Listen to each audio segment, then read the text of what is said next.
Hey guys, tonight we are diving headfirst into a world so profoundly tough, it makes your worst camping trip look like a five-star resort. Picture a landscape of endless grass, stretching out to meet a sky so vast and empty it feels like a physical weight. Imagine a wind that never, ever stops. A sound with teeth that gnaws at the edges of your world day and night. This is the 12th century Mongolian steppe, and for the next little while, this is your home. Your first and most impressive achievement, should you be so lucky, will be simply to survive your own first birthday. And let's be honest, the odds are not in your favor. So, before you get comfortable, take a moment to like the video and subscribe, but only if you genuinely enjoy what I do here. It's a huge help. Also, I love seeing where you're all listening from.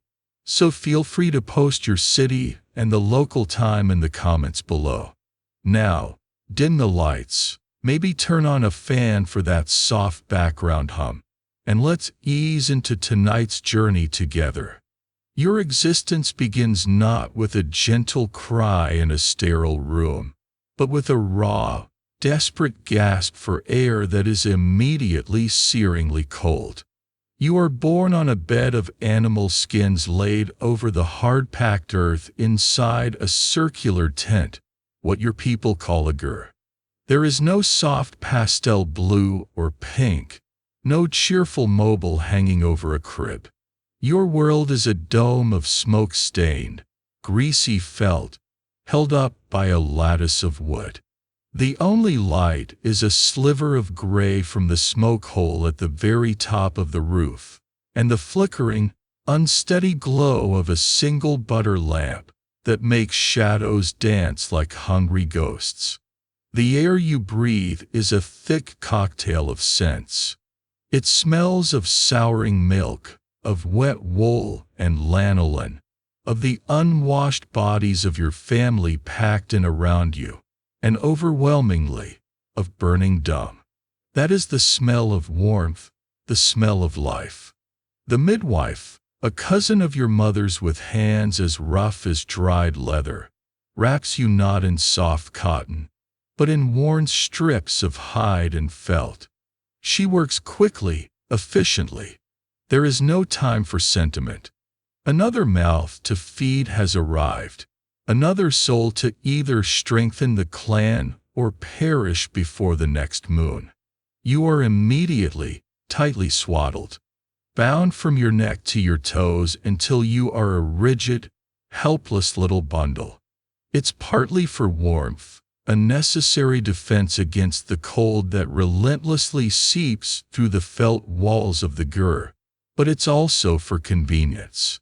A swaddled baby can't wriggle away, can't get underfoot, and can be propped up in a corner or hung from a roof pole like a piece of luggage. Your concept of personal space is formed and then immediately discarded on your very first day. This feeling of being constantly, inescapably surrounded by your family will be the one constant of your entire life. Your mother, exhausted and pale, takes you to her breast. Her milk is thin, but it is warm. It tastes faintly of the wild onions and bitter grasses the sheep have been eating. It is the only medicine, the only comfort you will know. As you feed, you can feel the vibrations through her body of the other people in the gur. Your father, his voice a low rumble, his hands calloused from the reins of his horse and the grip of his bow. Your older siblings, perhaps 2 or 3 of them, peer down at you with a mixture of curiosity and the mild resentment of children who know your arrival means less for them. And here is the first, brutal calculation of your new life. That you are here at all is a minor miracle. A mainstream historical fact of this era is the staggering rate of infant mortality. For every 3 children born onto this unforgiving steppe, it's estimated that at least 1, and often more, will not survive to see their first year. You are in a lottery, and the winning ticket is simply continued existence. The cold can take you in a single, unguarded moment. A mild cough can turn into a fatal lung infection in a matter of days. A bout of diarrhea can dehydrate your tiny body beyond recovery. Your immune system is a lone soldier with a wooden spear against an army of pathogens. Because of this constant threat from the unseen world, your family takes precautions. This brings us to a slightly more quirky tidbit of your early life. Your name. You won't be named immediately. Your parents will wait, watching to see if you are strong enough to stick around. They believe that evil spirits are jealous of beautiful, healthy babies and will try to snatch them away. So, to fool them, they might give you a deliberately unattractive or unappealing name. Names like Nekiai, meaning sheepskin, or even Munokoi, which translates charmingly to bad dog. The idea is to make the spirits look at you and think, "Oh, never mind, that one's not worth the trouble." So congratulations, your new name is essentially a spiritual scarecrow. No pressure to live up to it. The sounds of your world are elemental. The constant, howling moan of the wind is your first lullaby. It's a living presence, pressing against the felt walls of the gur, making the wooden frame groan and the smoke from the central fire swirl and choke the air. You hear the lowing of yaks and the bleating of sheep just outside the tent flap, their warmth and their scent a part of your home. You hear the guttural, rhythmic cadence of the Mongolian tongue, a language that sounds like the landscape itself, harsh, open, and resonant. You are a creature of pure sensation. The itch of the coarse wool against your skin, the gnawing emptiness in your belly that is only ever temporarily satisfied, the sudden, shocking cold as your wrappings are changed, the comforting, rhythmic thump of your mother's heart as you are held against her. There are no toys, no distractions. Your entertainment is the play of light and shadow on the ceiling, the sound of your own breathing.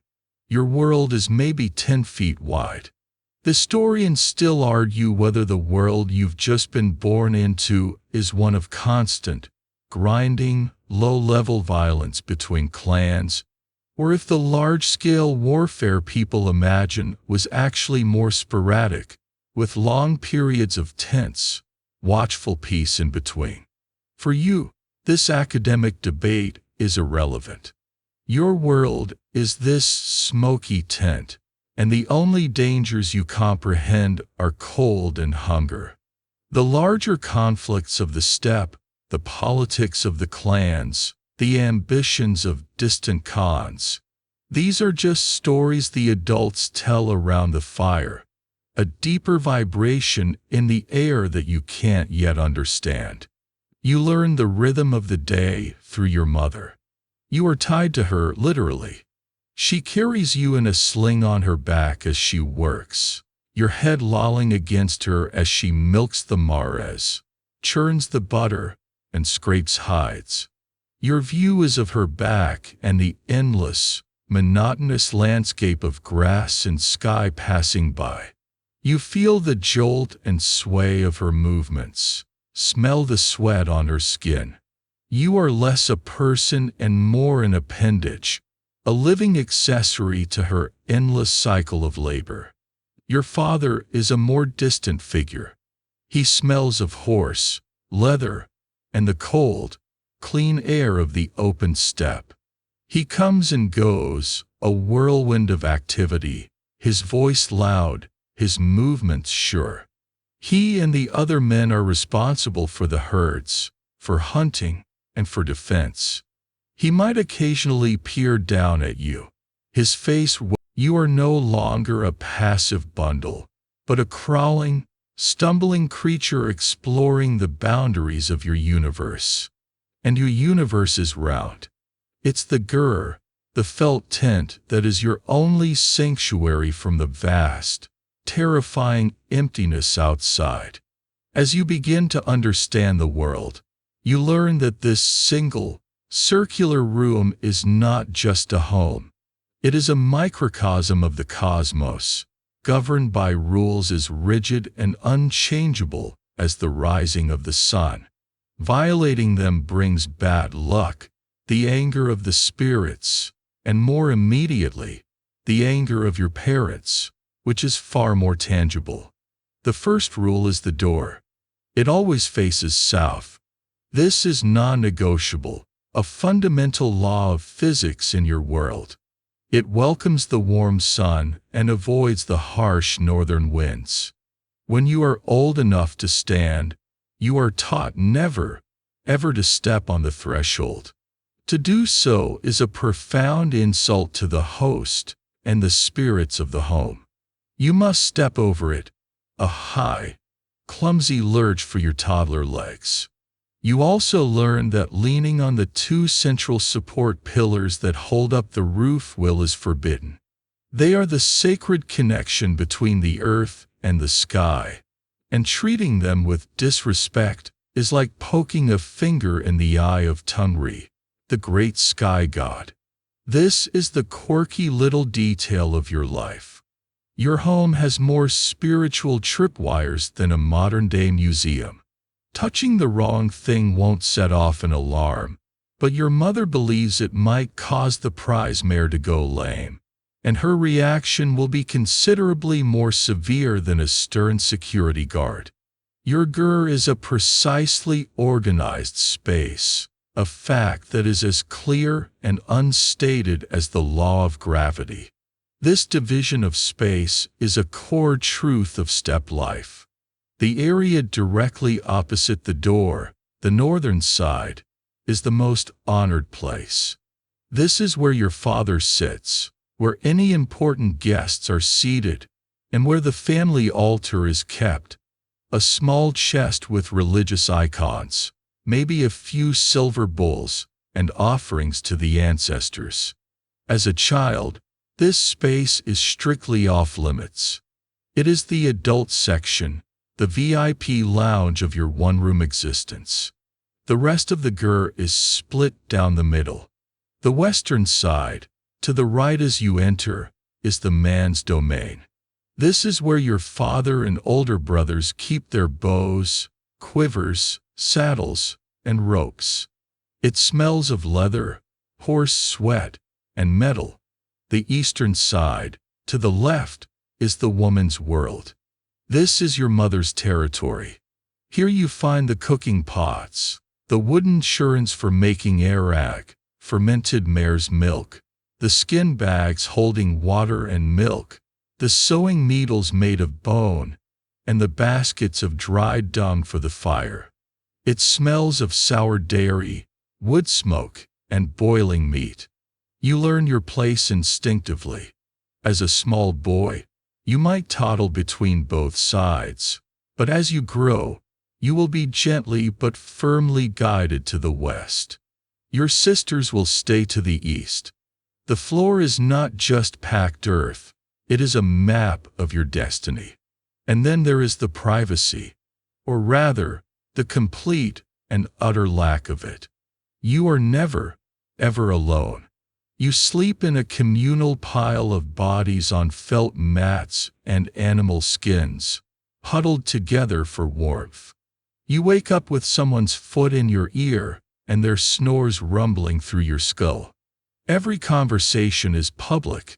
Every argument is overheard. Every meal is eaten together, dipping your hands into the same communal pot. When someone is sick, they groan and suffer in full view of everyone. When a baby is born, it happens right here, a few feet from where everyone else is trying to sleep. Think of it as the original open-plan living concept, but without the courtesy of headphones or cubicle walls. Your sense of self is not individualistic. It is deeply, inextricably communal. You are not you. You are a part of a we. The air quality, as you now know from your first year, is atrocious. The central fire is the heart of the gur. It provides warmth, light, and cooked food. But it is fueled by argol, dried animal dung, because wood is incredibly scarce on the open steppe. While it burns surprisingly well, it creates a constant, greasy, acrid smoke. On a calm day, it might draft perfectly up through the tonneau, the smoke hole in the roof. But on a windy day, which is most days, the smoke is blown back down, filling the tent with a choking haze that stings your eyes and rasps in your throat. You develop what's called a *gur* cough, a chronic, low-grade bronchitis that everyone just accepts as part of life. You can't imagine air that doesn't taste of dung smoke. The gur is a marvel of engineering, perfectly adapted to a nomadic lifestyle. Historians still argue about the precise evolutionary path of the Mongolian gur, debating its connections to earlier structures found across Central Asia and Siberia, and how much its design was refined during the era just before the great conquests. To you, it's just home. You know its every creak and groan. You know the way the lattice walls, the kana, can be collapsed like an accordion for transport, and how the roof poles, the uni, all slot perfectly into the central ring. You know that the whole structure is held together not by nails or screws, but by tension and intricately tied leather straps. But this clever portability comes at a cost. The walls are just layers of felt over this wooden frame. They are brilliant insulators for their weight, but they are not airtight. Drafts are a constant, unwelcome guest. A cold finger of wind will find its way through a seam in the felt, snaking across the floor to chill your ankles. In winter, you can feel the bitter cold radiating from the walls, a palpable presence that the small dung fire can only beat back a few feet. Your family's survival depends on the quality of your felt, which is made by your mother and sisters in a laborious, back-breaking process of wetting, rolling, and beating sheep's wool for hours on end. A thick, well-oiled felt cover is the difference between a miserable winter and a fatal one. Life inside the gur is also loud. The felt walls muffle outside sounds, but they amplify everything within. The sloshing of milk being churned, the rhythmic chop-chop-chop of your mother dicing meat, the sharp crack of a bone being broken for its marrow, the crying of a baby, the low murmur of conversation. It all blends into a constant domestic symphony. There is no silence. The only way to get away from the noise of your family is to leave the gur, but that means trading the domestic clamor for the all-encompassing roar of the wind. It's like choosing between a loud roommate and a jet engine. Your possessions are few, and they all have their place. Your family's wealth is not in gold, but in livestock and the contents of this tent. There are brightly painted wooden chests, stacked against the wall, holding the family's best clothes, spare felt, and any precious items. There are wooden bowls, licked clean after every meal, and a single iron cauldron that is the most valuable object your mother owns. There are skin bags and animal bladders for storing liquids, far more practical than pottery, which would shatter during the first mile of a migration. Everything you own must be portable. There is no room for sentimentality, no space for clutter. If an object doesn't serve a critical function, it is a liability. You learn the moment your legs are steady enough to carry you across the uneven ground without toppling over, your grace period ends. It's not a formal declaration, no coming-of-age ceremony. It's a quiet, unspoken transition. One day you are a cherished, if burdensome, toddler, and the next, you are a functional member of the household unit. Your mother hands you a woven basket, points a firm finger towards the herd of sheep grazing nearby, and with a single, untranslatable grunt, your career begins. Your primary occupation, for the foreseeable future, is that of a professional dung collector. You wake before the sun has even thought about rising, nudged from the warm pile of sleeping furs by a calloused hand. The air in the gur is thick and cold, the fire having burned down to a few sullen embers. Shivering, you pull on your rough-spun clothes and felt boots, your fingers clumsy in the pre-dawn chill. Outside, the world is a canvas of gray and darker gray.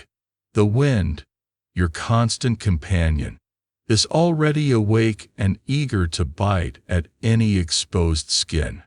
Your first task is to follow the herd, your eyes scanning the ground not for pretty flowers or interesting rocks, but for the dark, frozen mounds of argil. In the winter, the dung is frozen solid, little bricks of potential warmth that you have to kick loose from the frosted grass. You stuff them into your basket, your small hands growing numb and stiff. In the summer, it's a different story. The dung is soft, warm, and fragrant. You learn which kind is best. The dry, fibrous dung of horses and camels is good for a quick, hot flame, while the denser dung of cattle and sheep burns low and slow, perfect for banking the fire overnight. You become a connoisseur of excrement. It's not the most glamorous field of study, but your family's comfort depends on your expertise. Think of yourself as a sommelier, but for poop. The survival of your family literally rests on your ability to pick good shit. Your basket, when full, is surprisingly heavy. You haul it back to the gur, your small frame straining under the load, and pile your harvest near the entrance. This is a task that never ends. The fire is always hungry. The pile must always be replenished.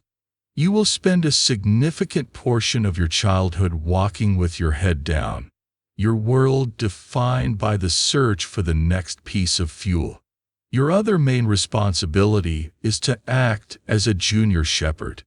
You are not yet trusted with the main herd of horses or the valuable camels, but you are put in charge of the lambs and goat kids. This sounds almost idyllic, a pastoral scene from a storybook. The reality is a high-stakes, nerve-wracking ordeal of immense boredom punctuated by moments of sheer terror. You are given a long stick and a loud voice, and your job is to keep the young animals from straying too far from the gur. They are skittish, stupid, and endlessly creative in their attempts to wander off. For hours, you sit on a rock, the vast, empty steppe stretching out in every direction. The sun beats down in the summer. The wind flays you in the shoulder seasons. Your only companions are the bleeding animals and maybe a younger sibling who is just being initiated into the workforce.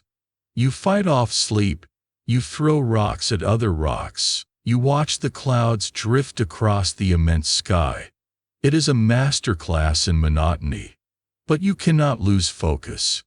A fox, moving like a russet shadow through the tall grass, can snatch a lamb in a heartbeat. A great eagle, circling so high it's just a speck, can dive from the sun and carry off a kid before you can even scream. Losing an animal is a catastrophe. It's not like losing a toy. It is a direct loss of the family's wealth. Future meat, future milk, future wool. The scolding you'd receive is nothing compared to the gnawing guilt of knowing you have made your family poorer. So you stay vigilant. Your hearing becomes incredibly sharp. You learn to distinguish the alarm call of a marmot from its usual chatter. You learn to recognize the shadow of a predator on the ground. You are a 4-year-old security guard, and your charges are a flock of 4-legged, woolly toddlers with a death wish. A mainstream historical fact is that in nearly all nomadic pastoralist societies, this kind of child labor was the very foundation of the economy. Without children performing these essential but low-skill tasks, the adults would be unable to manage the larger herd, process hides, or engage in trade. You are not being exploited. You are a vital cog in the machine of survival. As you get a little older, your chores expand in scope and difficulty. Fetching water is a promotion. The nearest stream or well might be a mile or more away. You and your siblings trudge back and forth, hauling sloshing, heavy skin bags that dig into your shoulders. Spilling water is a minor tragedy, a waste of effort that earns a sharp rebuke. You learn to walk with a steady, rolling gait to minimize the sloshing, your muscles growing tough and wiry. You are also drafted into the domestic production line inside the gur. You spend hours turning the handle of a butter churn, your arm aching with the repetitive motion. You are tasked with stirring a bubbling cauldron of milk as it slowly thickens into curd, a hot and steamy job that requires constant attention. You are not taught these skills in a formal way. There are no lessons. You learn by watching your mother and older sisters, by being handed an implement and expected to mimic their movements until you get it right. Failure is corrected not with gentle encouragement, but with an impatient cuff or a sharp word. Efficiency is everything. Of course, it's not all relentless drudgery. There are moments of what passes for play. This brings us to a quirky detail of your childhood. Your toys are bones. Specifically, the cleaned and polished ankle bones of sheep, called shigai. Every child has a small, treasured pouch of them. These are not just simple blocks. They are a sophisticated gaming system. Each of the 4 long sides of the bone has a name: horse, sheep, camel, and goat. You can flick them like dice in games of chance. You can set them up and flick one bone to hit another, a game of miniature skeet shooting.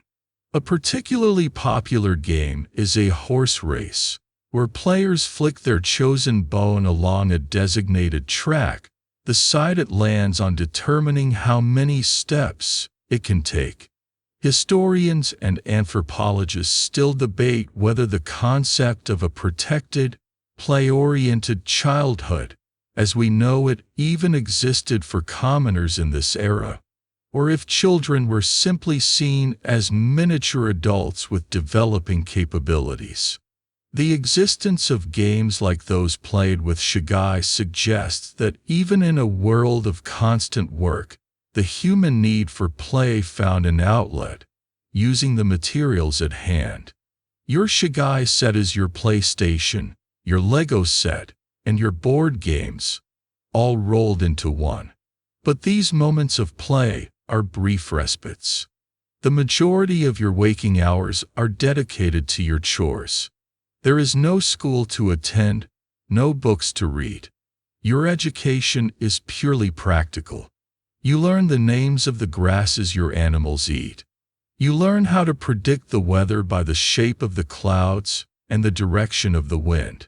You learn how to tie a dozen different kinds of knots. each with a specific purpose. You learn which plants are edible and which are poison. Your report card is a full belly and a healthy herd. The change is not a date on a calendar. It's a feeling in the air, a taste on the wind. It's the way the grass in your pasture has become thin and trampled, more brown than green. It's a restlessness in the animals, a subtle shift in the quality of your mother's milk that you can taste in your morning curd. The land is tired. It has given all it can. It is time to move. For a nomad, this is the great, disruptive, and utterly necessary rhythm of life. The nair, the seasonal migration. And you are about to learn that if your daily chores felt like work, the nair is a form of rolling, week-long chaos that makes your dung-collecting duties look like a vacation. The decision is made by your father and the other elders. They have scouted ahead on their fastest horses, returning with news of lush new pastures, perhaps a week's journey to the east.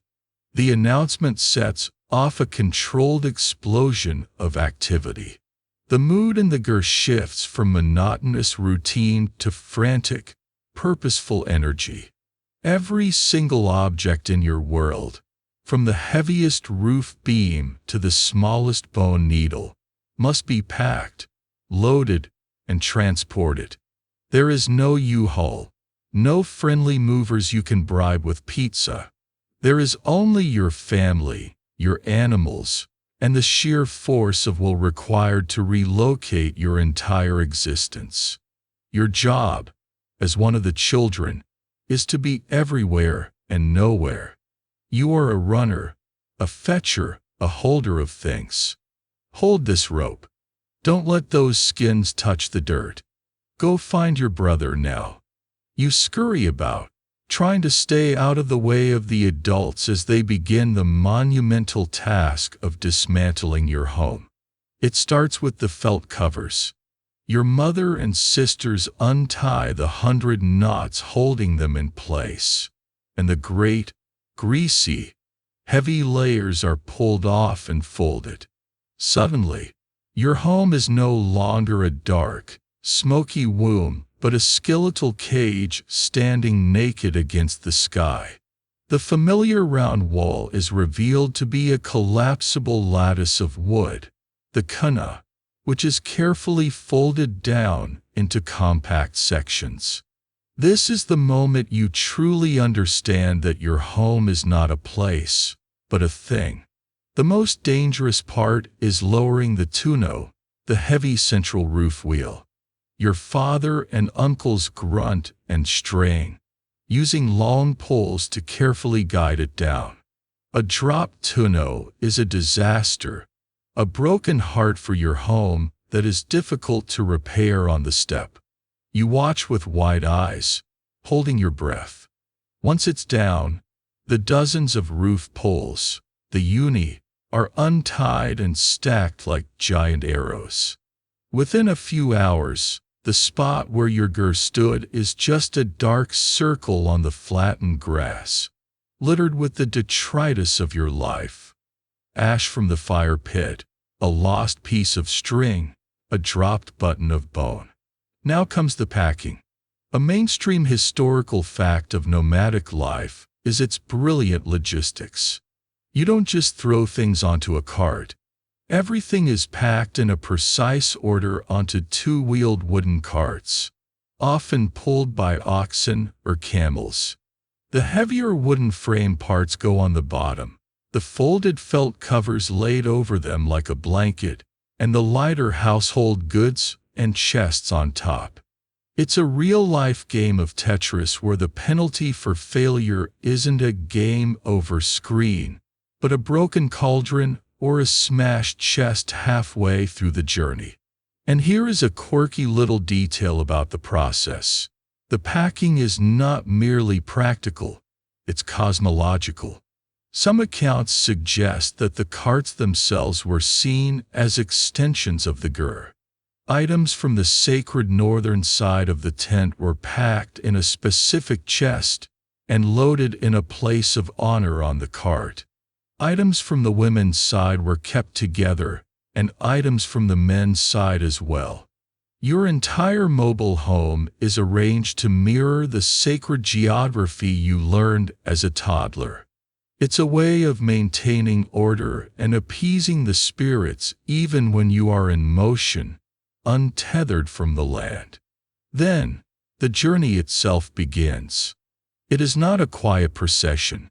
It is a slow-moving river of chaos and noise. The two-wheeled carts, with no suspension whatsoever, groan and screech over the uneven ground. It is the original off-road experience, and it is brutally uncomfortable. As a child, you might be tasked with riding in one of the carts, perched atop a pile of swaying felt, your job being to make sure nothing falls off. The jolting is relentless, shaking your bones and teeth. Or, you might walk, your short legs struggling to keep up, your world dissolving into a choking cloud of dust kicked up by thousands of hooves. The sound is overwhelming. It's a cacophony of a million bleats from the sheep, the lowing of cattle, the grunting of camels, the shouting of the men on horseback as they ride along the edges of the vast herd, keeping it moving, preventing it from spreading out too far. Your world, which was once the 20-foot circle of the Gur, is now a mile-long column of life, and your family is just one small part of it. Historians still argue about the typical scale and distance of these migrations. Some believe the average family performed relatively short, cyclical moves between established pastures, maybe only 20 or 30 miles apart. Others, citing evidence of vast tribal movements, suggest that some migrations could be epic treks of 100 miles or more, driven by climate shifts or political pressure. For you, trudging through the dust, every mile feels like 100. The work does not stop. In fact, it gets harder. The herds need to be milked every single day. At the temporary evening camp, a chaotic, treeless spot chosen for its proximity to water, your mother and sisters must corner the mares and milk them amidst the bedlam. The milk cannot wait. It must be processed immediately. You see your mother, exhausted from a day of travel, immediately setting up a small fire to heat the milk, or pouring it into skin bags with a starter culture to begin its transformation into yogurt or cheese. There is no rest. The animals produce, and you must process. It is an unbreakable law. Your job of guarding the young animals becomes exponentially more difficult. You run along the edges of the flock, your throat raw from shouting, trying to head off a lamb that has decided to explore a ravine or a kid that is lagging behind, a perfect target for an opportunistic wolf. At night, you might be posted as a guard. You huddle in a skin cloak, armed with your stick, peering into the darkness of an unfamiliar landscape. Every shadow seems to be a predator. Every rustle of the wind in the grass sounds like footsteps. The loneliness and fear are immense. After days of this grinding travel, you arrive. You see a valley of green, a river snaking through it, and you feel a wave of relief so profound it almost makes you dizzy. But the work is not over. It has just entered its second phase. Now, everything must be done in reverse. The carts are unloaded. The ground is chosen for the gur. The kana is unfolded and tied into a circle. The heavy tonneau is raised, a moment of communal effort and held breath. The poles are slotted in. The felt is dragged back over the frame. And finally, blessedly, The door is put in place, facing south.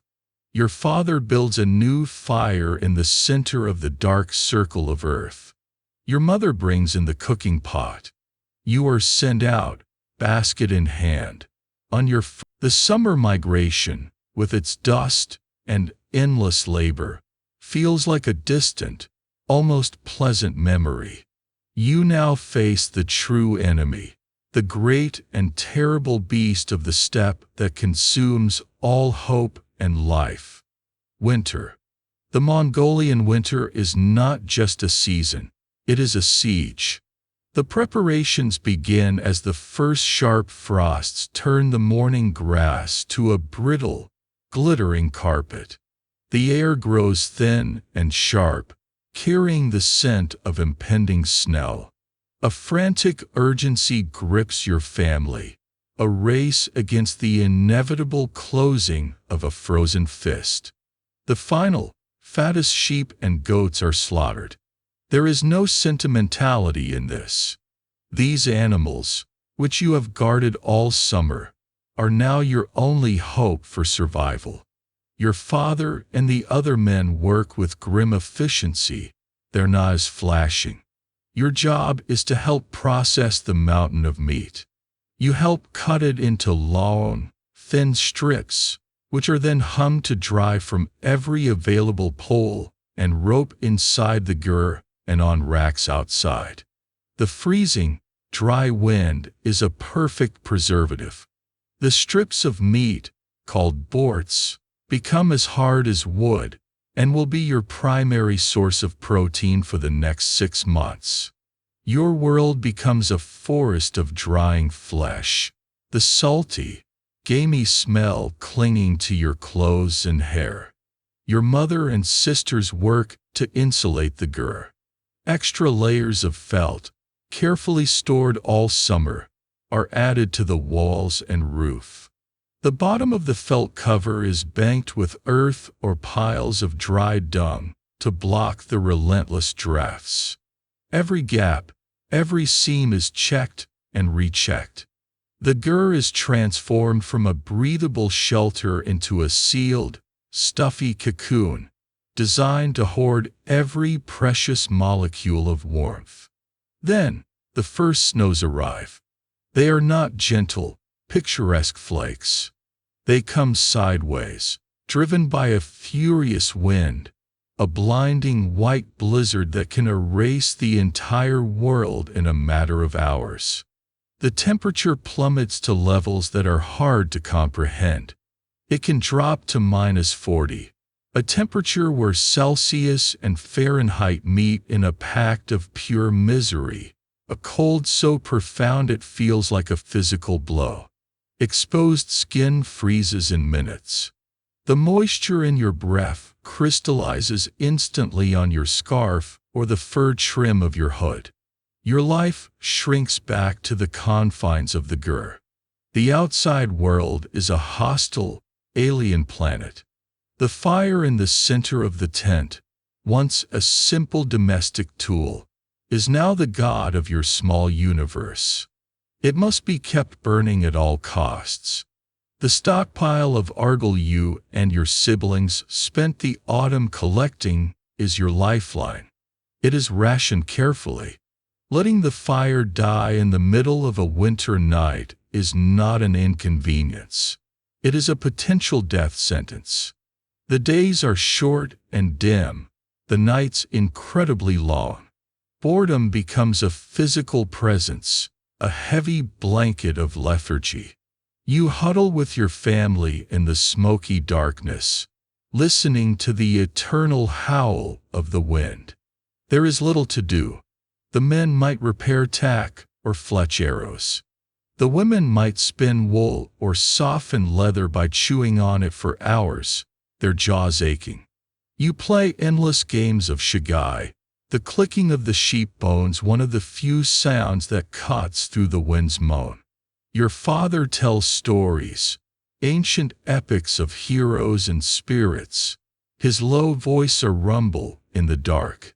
These stories are your only entertainment, your only connection to a world beyond the felt walls. But the real struggle is happening just outside. Every morning, your father and older brothers venture out into the screaming wind to check on the animals. The herd is your family's life savings, and the winter is a bank robber. The horses, yaks, and sheep huddle together for warmth, their coats caked with snow, their breath pluming in the frozen air. The men's task is to try and clear snow from patches of ground with long poles, hoping the desperate animals can find some sliver of frozen grass beneath. Often, they can't. This brings you to the most feared word in the Mongolian vocabulary, the dzud. This isn't just a bad winter. It's a specific, catastrophic weather event. A mainstream historical fact is that a dzud is not one single thing. It can be a tsagaan dzud, white dzud, where so much snow falls that the animals cannot reach the grass and starve. It can be a kard dzud, black dzud, where there is little snow but the cold is so extreme the animals freeze to death, and a lack of snow cover means there is no water for them to drink.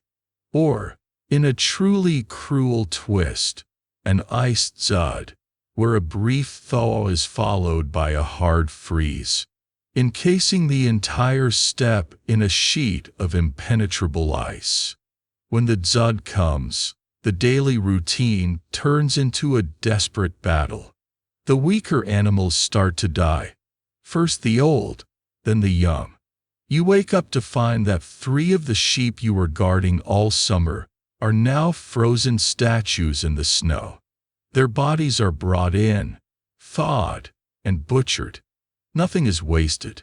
But the loss is a physical blow to your family's future. Your father's face grows more gaunt, his eyes hollowed out by worry. The mood in the gur becomes heavy with a silent, creeping dread. Your diet narrows to almost nothing. You eat the stringy, hard borts, which you have to boil for hours to make it even remotely chewable. The resulting broth is thin and greasy. You eat frozen blocks of curd, gnawing on them like an animal. Fresh milk is a distant memory. The starving animals are producing very little. Hunger is no longer a temporary feeling before a meal. It becomes your constant state of being, a dull, aching emptiness in your stomach. And here we find a quirky, if grim, detail of winter survival. In such desperate times, people would resort to what was known as rock soup. This was an actual soup made of rocks, which even for you would be a bit of a stretch. Instead, it was a folk practice where smooth, dark stones were heated in the fire until they were glowing hot, and then dropped into a pot of water. The belief, perhaps born of magical thinking or a flicker of forgotten science, was that the stones would release life-giving minerals into the water, creating a nourishing broth. Historians still debate the true origin and purpose of this practice. Was it a placebo to soothe the minds of the starving, a way to purify water, or did certain types of rock actually release trace minerals? For you, sipping the hot, vaguely metallic-tasting water, it doesn't matter. It's warm, it fills your belly for a moment, and it feels like you are doing something other than just waiting to die. Sickness in the winter is terrifying. A simple cough in the smoke-filled, crowded gur can spread to the entire family, turning into pneumonia with frightening speed.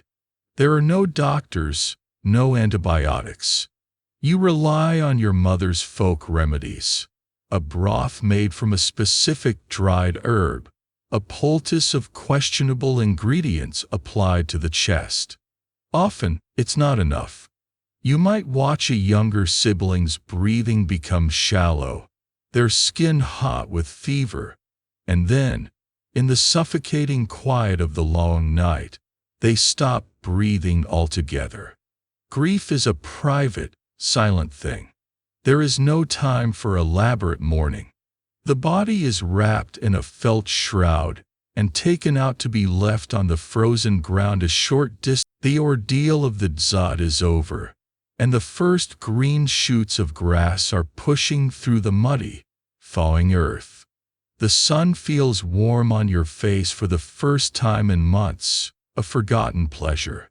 The surviving animals are weak, but they are grazing. Life is returning to the steppe. And with it, your hunger shifts from the desperate, hollow ache of starvation to the chronic, grinding monotony of your normal diet.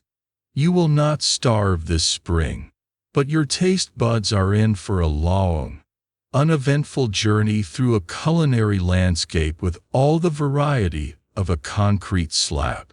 Your entire world of food revolves around what your family calls the five snouts: the horse, the sheep, the goat, the camel, and the yak, or cattle. These animals are not just your wealth. They are your walking, bleeding, and occasionally grunting pantry. The foundation of your diet, the bedrock upon which every meal is built, is meat. Specifically, mutton. You eat boiled mutton for dinner. You eat leftover cold, greasy mutton for breakfast. If you are lucky enough to have a surplus, you eat mutton that has been dried into hard-as-rock boards and then reboiled into a stringy, bland stew. The cooking process is a testament to brutal efficiency. Your mother has one large iron cauldron that sits over the central fire. This is the only piece of cookware that matters. Every evening, she fills it with water, adds chunks of mutton, bone in, of course, for flavor and marrow, and boils it. There are no delicate herbs, no complex spice blends shipped from exotic lands. Salt is the primary seasoning, and even that is a precious commodity, obtained through trade or from natural salt licks, used sparingly. Sometimes, if she's feeling particularly festive, she might throw in some wild onions or garlic she managed to forage that day. These slivers of flavor are an explosion on your palate, a fleeting reminder that food can be more than just fuel. You learn to eat every part of the sheep. A mainstream historical fact of pastoral life is this nose-to-tail consumption, born of absolute necessity. The liver, heart, and kidneys are eaten fresh, often the day of the slaughter, considered delicacies. The intestines are cleaned and braided, then boiled into a rubbery, chewy treat. The head is singed over the fire to remove the hair, then split open to get at the tongue and the brain. The trotters are boiled for hours to render their gelatin. Even the blood is not wasted. It's mixed with a little flour or grain, if you have any, and stuffed into a casing to make a sausage, a blood pudding of the steppe. Nothing is discarded. To waste a part of the animal that gave its life for you is not just inefficient. It is a spiritual offense. The other pillar of your diet is dairy. Milk, in its many processed forms, is what sustains you when meat is scarce. But you rarely drink it fresh. Your people, like many in East Asia, are largely lactose intolerant. Straight milk would give you a stomach ache that would make you the least popular person in the crowded gyr. So, you have become masters of fermentation, using friendly bacteria to pre-digest the lactose for you. The result is a vast and bewildering array of sour, tangy, and occasionally effervescent dairy products. The most famous of these is airag, or kumis, fermented mare's milk. All summer long, the sound of the kur, a large cowhide sack, being rhythmically beaten and stirred, is a constant backdrop to life. Mare's milk is poured into the sack with a bit of leftover culture from the last batch, and then it must be agitated thousands of times a day. This is a job often given to you and your siblings. You take turns punching and stirring the sack, a monotonous but vital chore. The resulting liquid is fizzy, sour, slightly alcoholic, and for your unaccustomed palate, an acquired taste. To your people, it is a celebrated tonic, a source of vitamins and probiotics, the champagne of the steppe. You drink it all day long, from morning till night. The milk from sheep, goats, and yaks is too rich for arag, so it's destined for other things. It's boiled down to make durum, a thick clotted cream that is skimmed off the top. It's cultured into a thick, intensely sour yogurt. A lot of it is processed for long-term storage. The yogurt is strained, pressed, and dried in the sun on flat boards, turning into rock-hard cakes of dried curd called arul. Arul is your trail mix, your power bar, your teething ring. You carry a few chunks of it in a pouch, gnawing on a piece throughout the day. It's so hard it can last for years, slowly dissolving in your mouth, releasing a tangy, chalky flavor. It's an incredibly efficient way to preserve the goodness of the summer milk surplus for the lean winter months. So, your daily menu is a rotation of boiled meat and sour dairy. What's missing? Pretty much everything else. Vegetables are not cultivated. Your people are herders, not farmers. The idea of settling in one place to tend a patch of earth is completely alien. This brings us to a quirky tidbit. Your only source of vegetables and grains comes from foraging or, more likely, from trade with the farming communities that live at the very edge of the steppe. You might trade a few sheepskins for a bag of millet or barley. This grain is a rare luxury. It's toasted and ground into a coarse flour, then mixed with milk tea or hot water to make a simple, gritty porridge. It's a treat, a break from the endless cycle of meat and milk. A wild rhubarb stalk or a handful of berries you find while out with the herd is a moment of pure, sweet joy. This incredibly limited diet has profound effects on your health. You are strong and wiry, but you are likely suffering from chronic micronutrient deficiencies. Without a reliable source of vitamin C, scurvy is a constant threat, especially at the end of winter, leading to loose teeth, aching joints, and wounds that refuse to heal.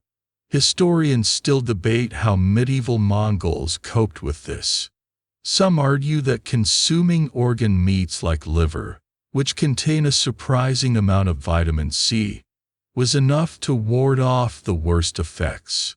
Others suggest that the large quantities of arag and other fermented products, which contain some vitamins produced by the bacteria, filled the gap.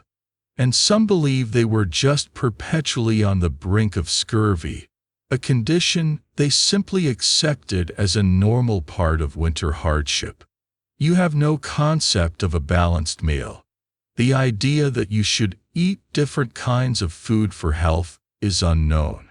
Food is energy. Food is survival. You eat what is available, and what is available is the animal. You learn to crave the taste of fat, the richest source of calories.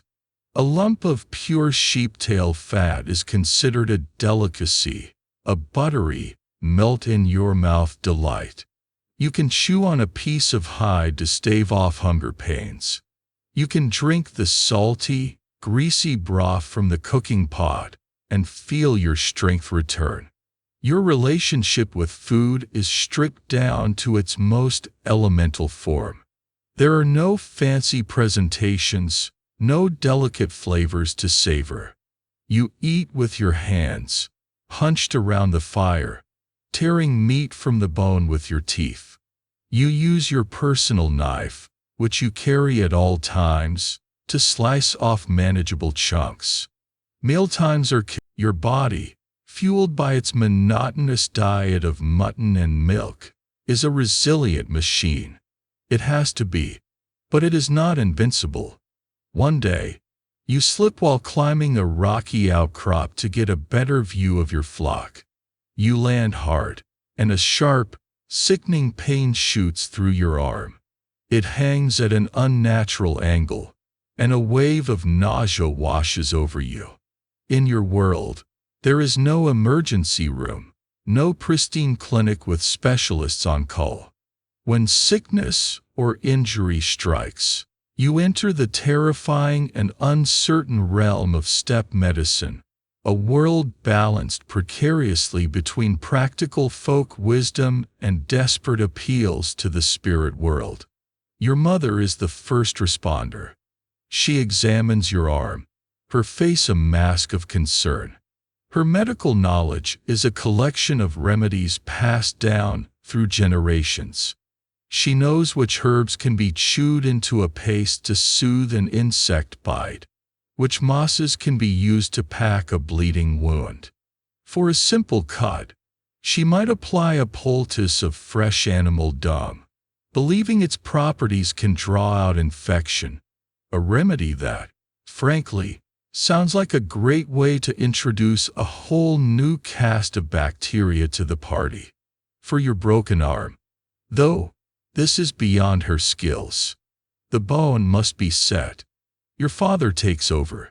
His hands, though calloused and strong, are surprisingly gentle. He pulls your arm straight with a swift, brutal jerk that makes you scream. The pain is white-hot and absolute. He then finds 2 flat pieces of wood, padding them with scraps of felt, and binds them tightly to your arm with leather thongs. This is a splint, a piece of practical, common-sense medicine that has been discovered by cultures all over the world. You have received the peak of available orthopedic care. Now, you can only hope he set it straight and that it heals without infection. But what if your ailment is not so straightforward? What if you develop a raging fever, a hacking cough that rattles your chest, or a mysterious rash that covers your skin? These are not problems that can be solved with a splint or a poultice. These are internal maladies, and in the worldview of your people, they are often seen as spiritual attacks. This is when the shaman, the boo, is summoned. The shaman is a respected and feared figure in your community. He, or sometimes she, is the intermediary between the physical world and the spirit world. When he arrives at your gur, it is a major event.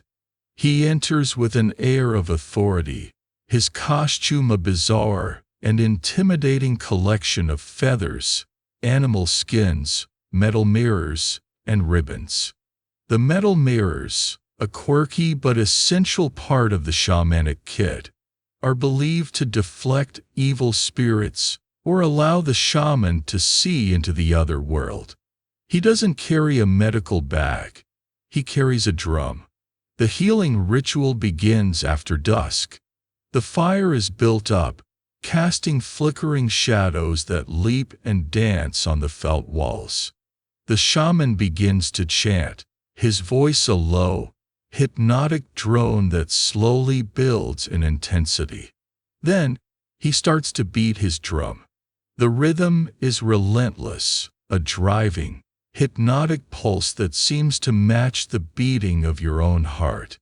It gets faster and faster, louder and louder, filling the small space of the gur until it's a physical force you can feel in your bones. The goal is to enter a trance state, to send his soul on a journey into the spirit world to discover the cause of your illness. Has an ancestor been offended? Did you accidentally disturb a local nature spirit by urinating on a sacred rock? Has a malevolent entity attached itself to you? The shaman's performance becomes more frantic. He leaps and whirls, his voice now a series of shrieks, animal cries, and guttural growls. To you, lying feverish on your furs, the experience is terrifying and surreal, a waking nightmare of noise and shadow. He might suck the illness out of you, placing his mouth against your skin and then spitting out a stone or a blood clot that he had concealed in his cheek, presenting it as the physical manifestation of the sickness he has removed.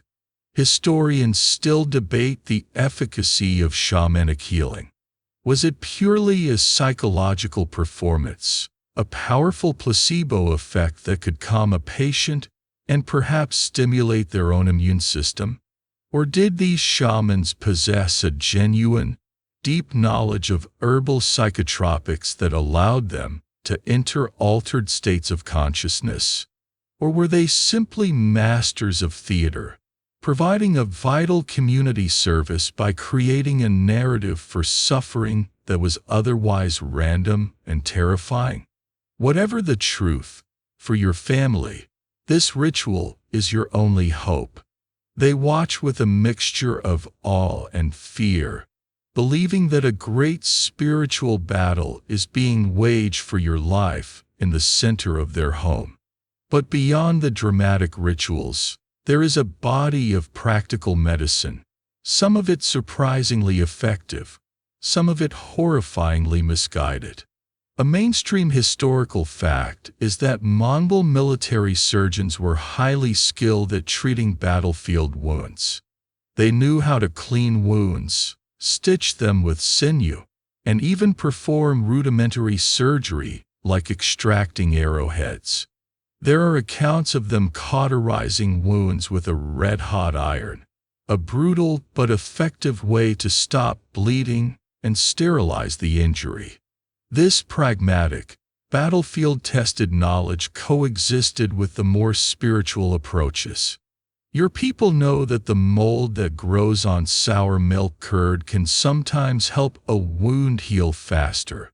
A lucky, accidental discovery of penicillin's ancestor. They know that pressing felt soaked in boiling mare's milk onto an aching joint can reduce swelling. They understand the importance of diet, insisting that a sick person drink nourishing, fatty broth.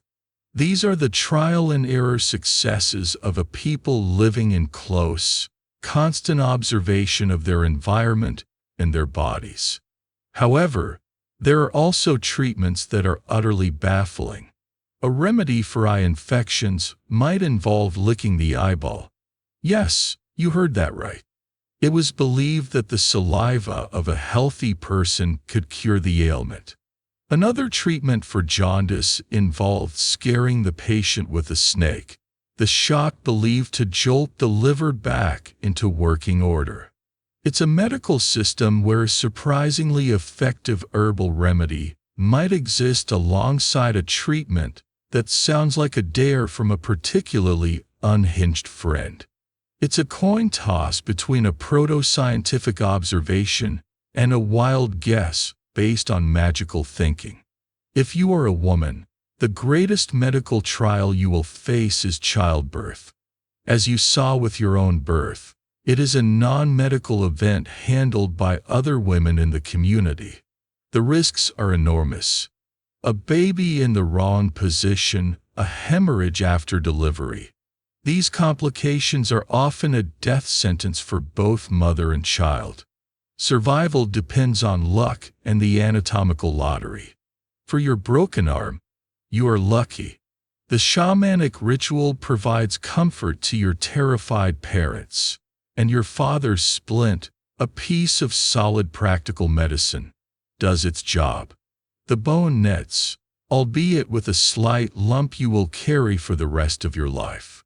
But you will always carry the memory of that helplessness, the understanding that your physical well-being is fragile. You live in a world without painkillers, without antibiotics, without surgeons. A deep cut can lead to a fatal infection. A toothache can become an abscess that poisons your blood. Appendicitis is a mysterious, agonizing death. The lump on your arm is a permanent reminder of your brush with helplessness. But as you enter your teenage years, you are expected to be anything but helpless. This is the period of your life where you must transition from being a child laborer to a skilled, contributing adult. Childhood chores were about diligence. Adolescent training is about mastery. The skills you must now acquire are not just for helping the family. They are the core competencies that will determine if you live to see your own children. For a boy, this means becoming one with the horse and the bow.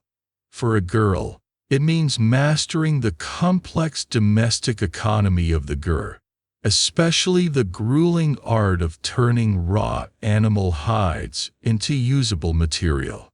As a boy, your father takes you from the lambs and gives you a horse.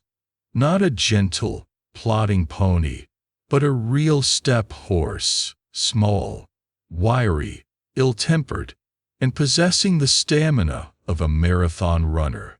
Your first lesson is that the horse is not a pet. It is a tool, a weapon, and a partner. You spend more time in the saddle than you do on your own 2 feet. You learn to ride before you can properly run.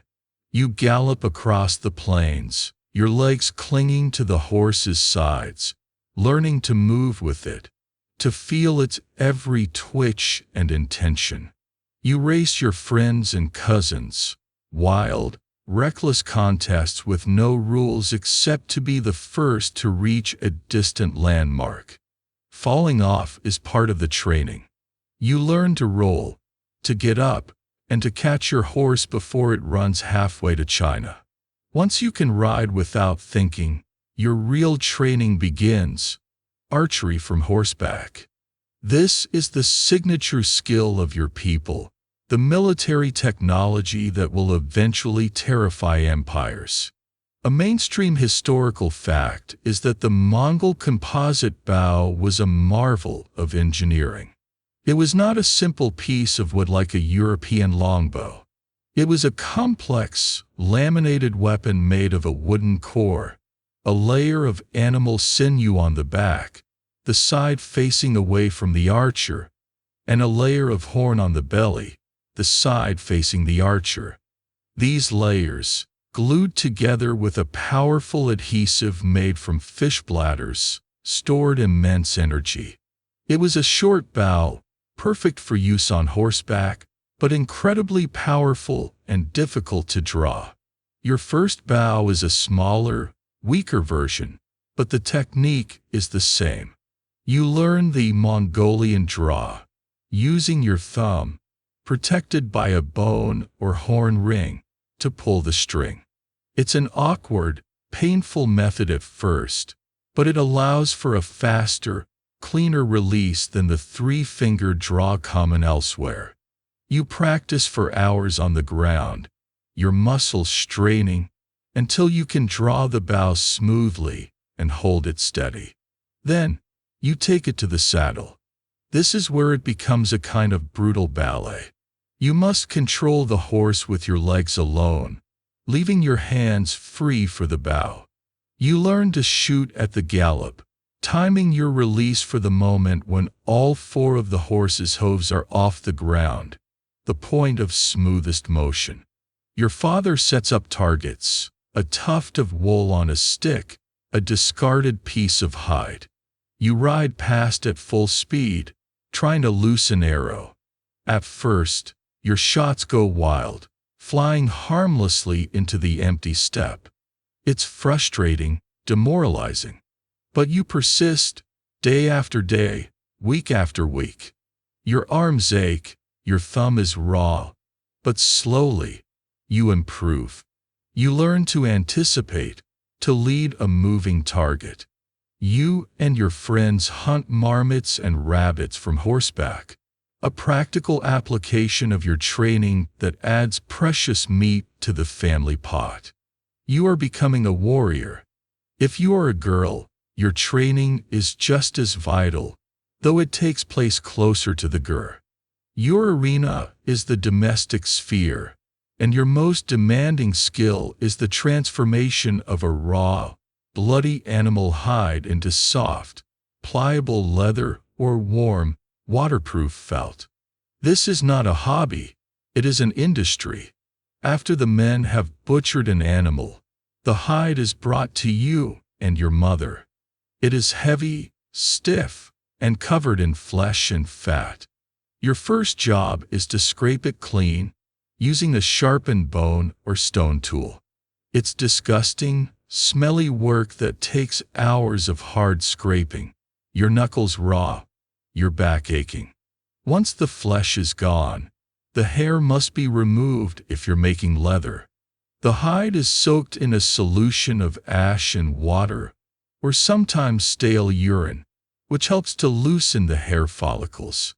After a few days, you pull it out and begin another round of scraping, this time removing the hair. Then comes the most crucial and physically demanding part, tanning. You don't have access to fancy vegetable tannins. You use the animal's own brain. The brain is cooked and mashed into a greasy paste, which is then laboriously rubbed into every inch of the hide. The fatty acids in the brain tissue soften the hide and preserve it. But the work isn't over. To make the hide soft and pliable, it must be stretched, pulled, and worked continuously as it dries. You and your sisters will pull on opposite ends. You'll chew on tough spots to soften them. You'll rub the hide over a smooth log or a taut rope. It is an exhausting, arm-aching process that can take days. The result is buckskin, a soft, durable material that will become your family's clothes, boots, ropes, and storage bags.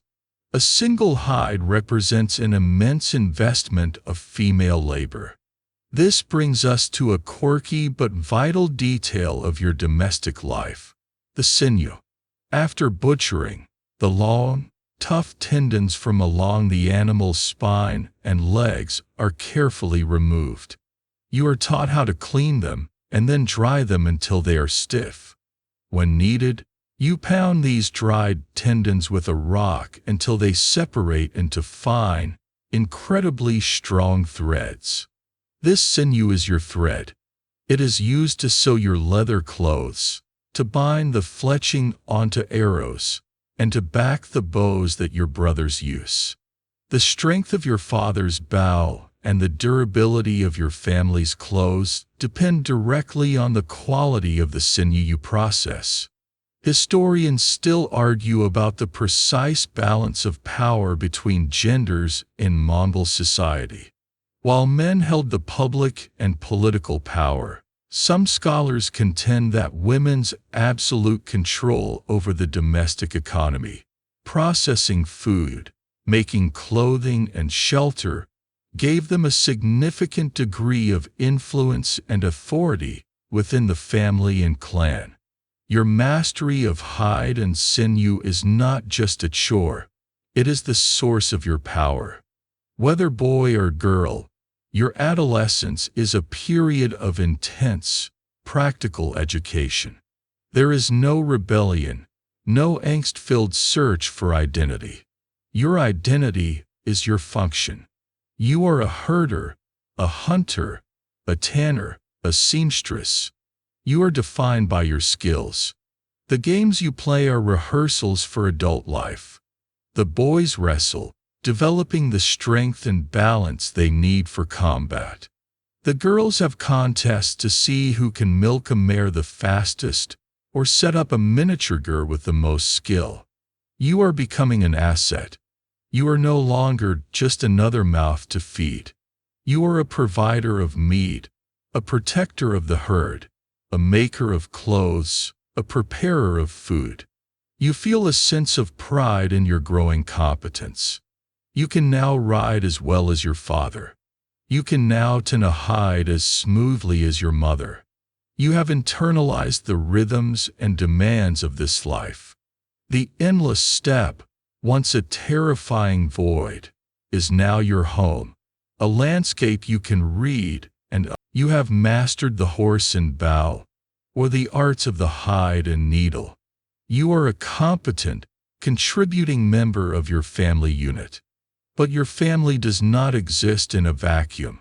It is one small, insignificant piece of a much larger and scarily rigid social structure. As you move into adulthood, you become acutely aware of your place in the world, a place that was determined for you the moment you were born. There is no ladder to climb, no dream to chase. There is only the unchangeable reality of the steppes' social hierarchy. At the very bottom of this pyramid is you. You are a commoner, a member of the Karaku, the black-boned people. This doesn't refer to the color of your bones, but to your status. You are ordinary, unglamorous, the bedrock of society. Your purpose is simple: to work, to herd, and to serve. Above you, in a world so distant it might as well be on the moon, are the nobility, the Noyat. They are the Tsagaan Yas, the white-boned aristocracy. They are the descendants of clan chiefs, legendary warriors. And, in the time that is coming, the family of the great Khan himself. You might see these nobles only a few times in your life. They sweep through your pasture land with their entourage of armed retainers, their horses finer, their clothes richer, their bearing impossibly arrogant and confident. They are not just wealthier than you. They are considered fundamentally different, almost a separate species. The blood that runs in their veins is believed to be pure, touched by the divine grace of Tungri, the sky god. A mainstream historical fact is that this sharp distinction between aristocrat and commoner was a defining feature of pre-imperial Mongol society and became even more codified under Genghis Khan. The lineage of a person was their destiny. Your relationship with the local Noyan, or lord, is one of absolute obligation. Your family doesn't own the land you graze your herds on, not in the way you might think. You have traditional rights to use it, but the land ultimately belongs to the Noyan clan. In exchange for his protection, a vague concept that mostly means he prevents other nobles from raiding you, you owe him tribute. This is not a formal, organized tax system, at least not yet. It is a system of customary dues. When the Noyan's daughter gets married, your family is expected to provide a certain number of sheep for the feast. When he decides to go on a grand hunt, your father and other men are required to join as beaters, driving game towards the noble hunting party. If he needs a new horse, he can simply requisition the best one from your herd. Refusing is unthinkable. It would be met with swift and brutal punishment. The Noyan's retainers would ride into your camp, take what they want anyway, and probably give your father a severe beating as a lesson in obedience. There is no court of appeal, no one to complain to. This is simply the way of the world. The nobles command, and the black-boned obey. This hierarchy dictates every social interaction. If you are in the presence of a noble, you must dismount from your horse. You must not speak unless spoken to. You must present any gift or offering with both hands, your head bowed. Their word is law. Their whims are your commands. This creates a deep-seated resentment, a simmering bitterness that you only dare to whisper about around the safety of your own fire. You see the nobles living a life of relative leisure while you toil endlessly. Their chairs are larger and decorated with silk hangings from China. They feast on the choicest meats while you gnaw on stringy boards. This injustice is a cold, hard stone in the pit of your stomach. And here's a quirky, almost absurd detail that illustrates the chasm between your lives: the concept of noker. Originally, a noker was simply a companion or a friend. However, in the 12th and 13th centuries, it evolved into a specific social role. A charismatic leader or a noble could attract a following of friend vassals, or nokad. These men would voluntarily sever their ties to their own clan and family and swear absolute personal loyalty to their chosen leader. They became his sworn companions, his bodyguard, his elite fighting force. Their fortunes rose and fell with his. It was the only real path for social mobility, a way for a commoner to break free from the constraints of his birth. But it was an incredible gamble. If your chosen leader was successful, you might be rewarded with wealth and status. If he was defeated and killed, you would likely be killed alongside him. It was a high-stakes bet on another man's destiny. For you, a simple herder, the idea of abandoning your family for such a risky venture is terrifying. You are bound by the ties of blood, not ambition.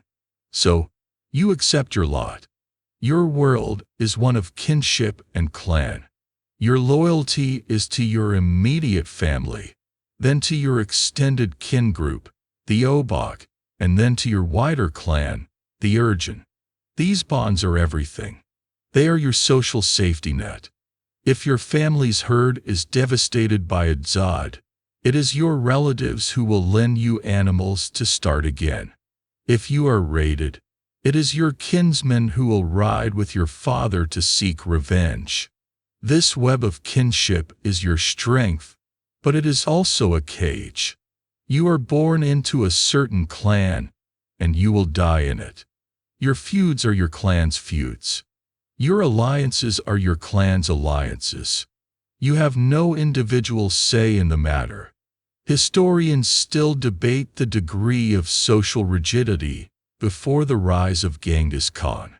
Some argue that the pre-imperial steppe was more fluid, with frequent warfare allowing for brave or cunning commoners to rise and for noble families to fall. Others maintain that the aristocratic lines were already ancient and jealously guarded, making any upward movement exceptionally rare. For you, the debate is academic. From your vantage point, the nobles are a permanent fixture of the landscape, as unchangeable as the mountains. You see the effects of this system everywhere. When a large hunt is organized, the nobles get the best positions and claim the prize animals. The commoners do the dangerous work of forming the human circle, the nerge, that drives the animals, and they are lucky to get a share of the lesser game. At festivals, the nobles and their sons compete in the prestigious wrestling and archery contests, their victories adding to their honor. You watch from the sidelines, a spectator in the game of your own life. This feeling of being powerless is one of the deep, grinding miseries of your existence. It's not a sharp pain like a broken bone or an acute crisis like a blizzard. It's a chronic, dull ache in your soul. You know that no matter how hard you work, no matter how skilled you become, you will never be more than what you are. You are a herder. Your son will be a herder. Your grandson will be a herder. Your purpose is to provide the sheep that feed the noble's family, the horses that carry his warriors, and the sons who will fight in his battles. You are a resource, a tool, a number in the great, unfeeling calculus of the steppe, and the sky above is vast and indifferent to your small, circumscribed life. You have accepted your station as one of the black-boned people, a life of service and toil. You are strong, you are skilled, and you are of age. And so, the next unchangeable, unavoidable event on your life's sparse calendar arrives. It is time for you to get married. This is not a decision you make. You do not wake up one morning, your heart fluttering for a girl you saw at a summer festival, and decide to start a new life. The concept of romantic love as the foundation for marriage is a luxury you cannot afford, an idea as alien as the settled, soft life of a farmer. Your marriage is a business decision, a strategic alliance, and it will be arranged by your father. The process begins without your knowledge. Your father, in quiet consultation with your mother, decides that the family needs another pair of hands, a woman's hands, to be precise. A new woman to help with the milking, the cooking, the tanning of hides, and, most importantly, to bear children who will become the next generation of laborers and herders. Your future wife is, first and foremost, an investment in the family's future prosperity. Her personal qualities, her kindness, her sense of humor, her dreams, are secondary to her key performance indicators, her health, her strength, and her reputation as a hard worker. Your father identifies a suitable family. A mainstream historical fact of Mongol society is the law of exogamy. You must marry outside of your own clan. Marrying a relative, even a distant one, is a taboo of the highest order. So he looks to a neighboring clan, one with whom your family has a reasonably peaceful relationship. He's not looking for a love match for you. He's looking for a good political and economic connection for himself. Are they known for having strong horses? Is their herd healthy? A marriage between their daughter and you will bind your two families together, creating a small island of mutual support in the vast, dangerous ocean of the steppe. Once a potential bride is chosen, the negotiations begin. Your father, perhaps with a respected uncle acting as a go-between, will visit the girl's family. They will sit in the girl's gur, drink copious amounts of arak, and talk about everything but the real reason for the visit.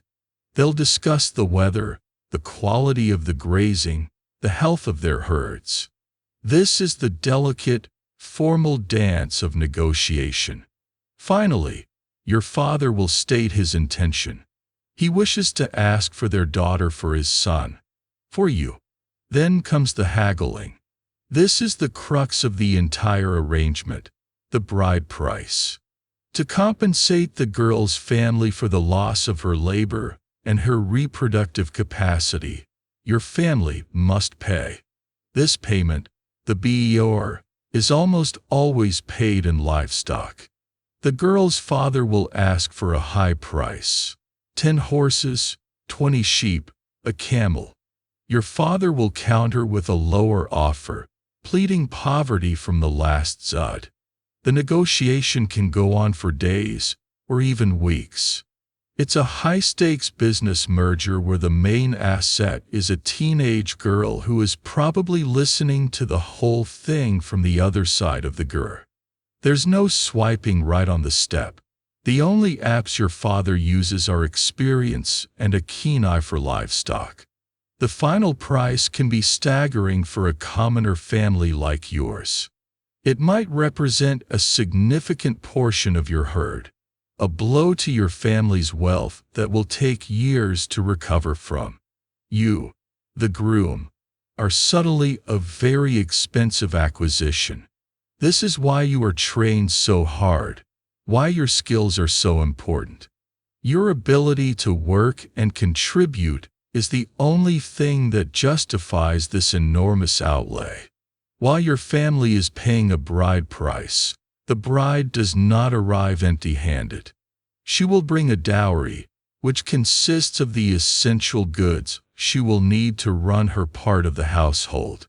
This might include a set of cooking pots, felt blankets she has made herself, new clothes, and sometimes even a few animals of her own.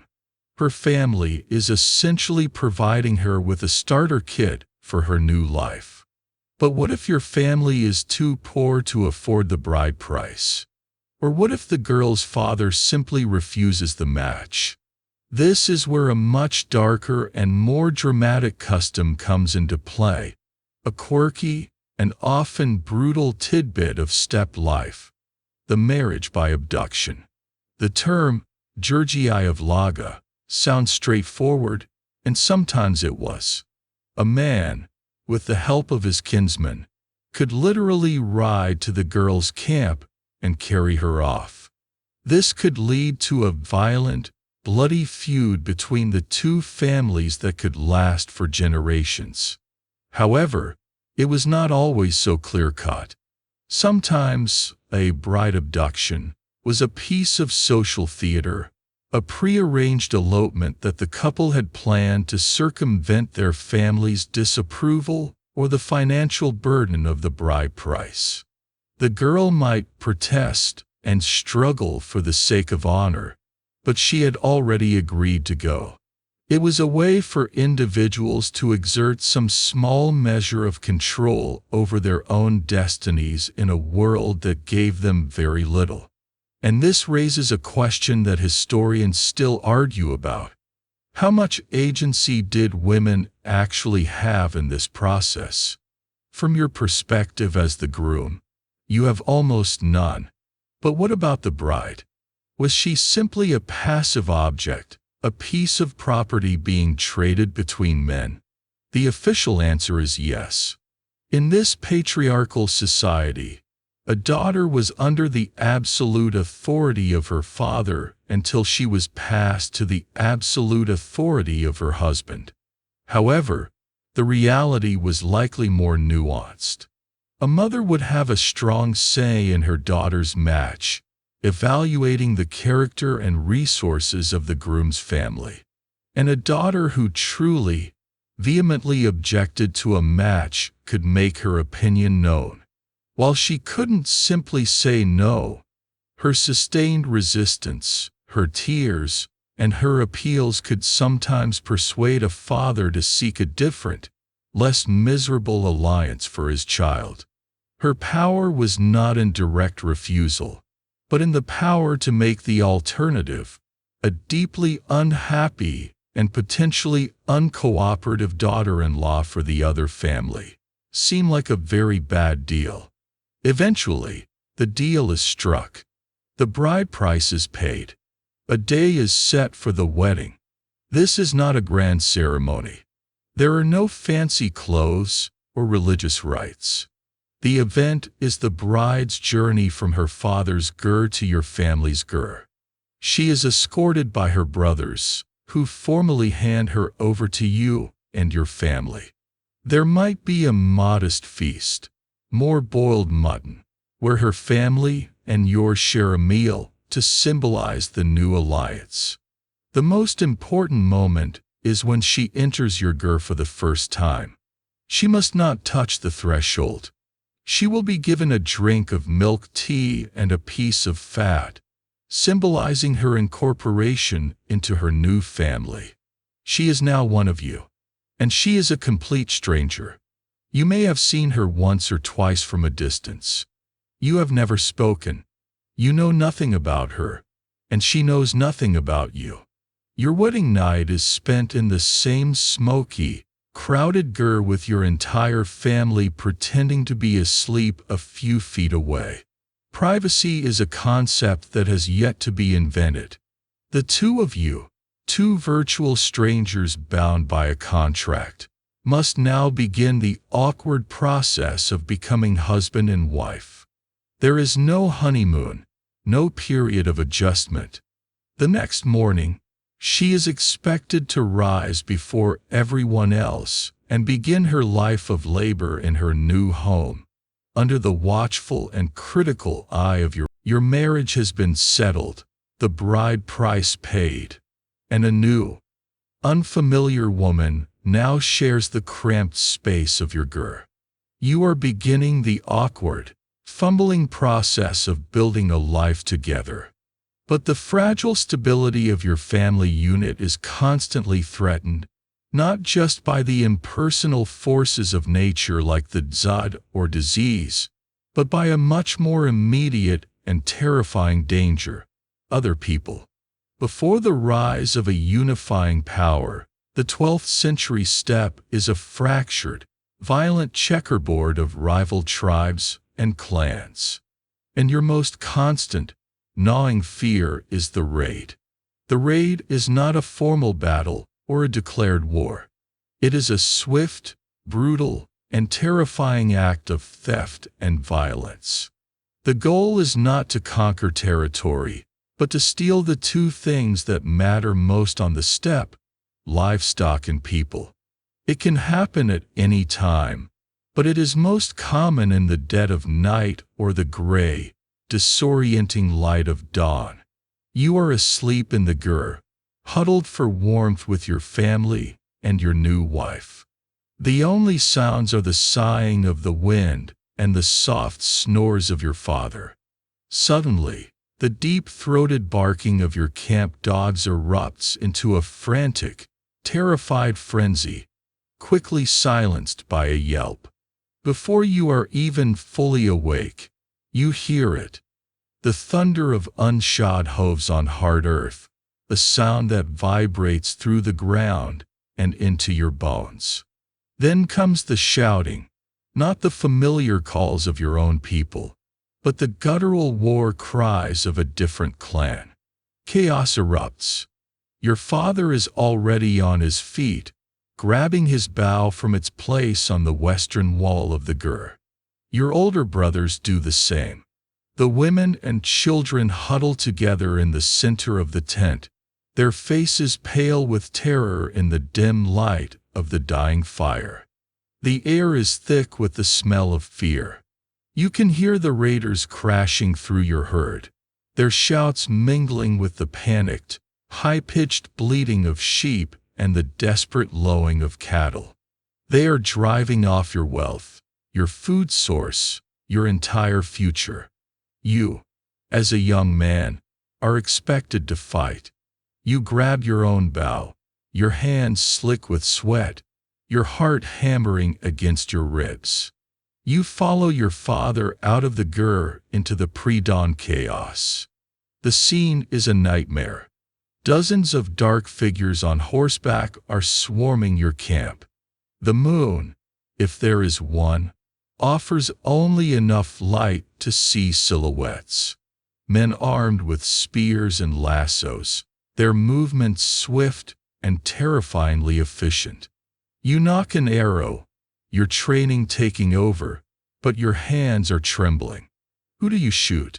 The figures are a confusing morass of movement.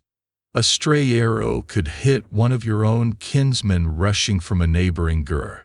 The raiders are expert horsemen, weaving through the chaos, almost impossible to hit. Their goal is speed and shock. They want to be in and out before you can mount an effective defense. This brings us to a mainstream historical fact of the era. The endemic nature of this low-level warfare was a primary driver of the political consolidation under Genghis Khan. He rose to power, in part, by promising to end the devastating cycle of intertribal raiding and revenge.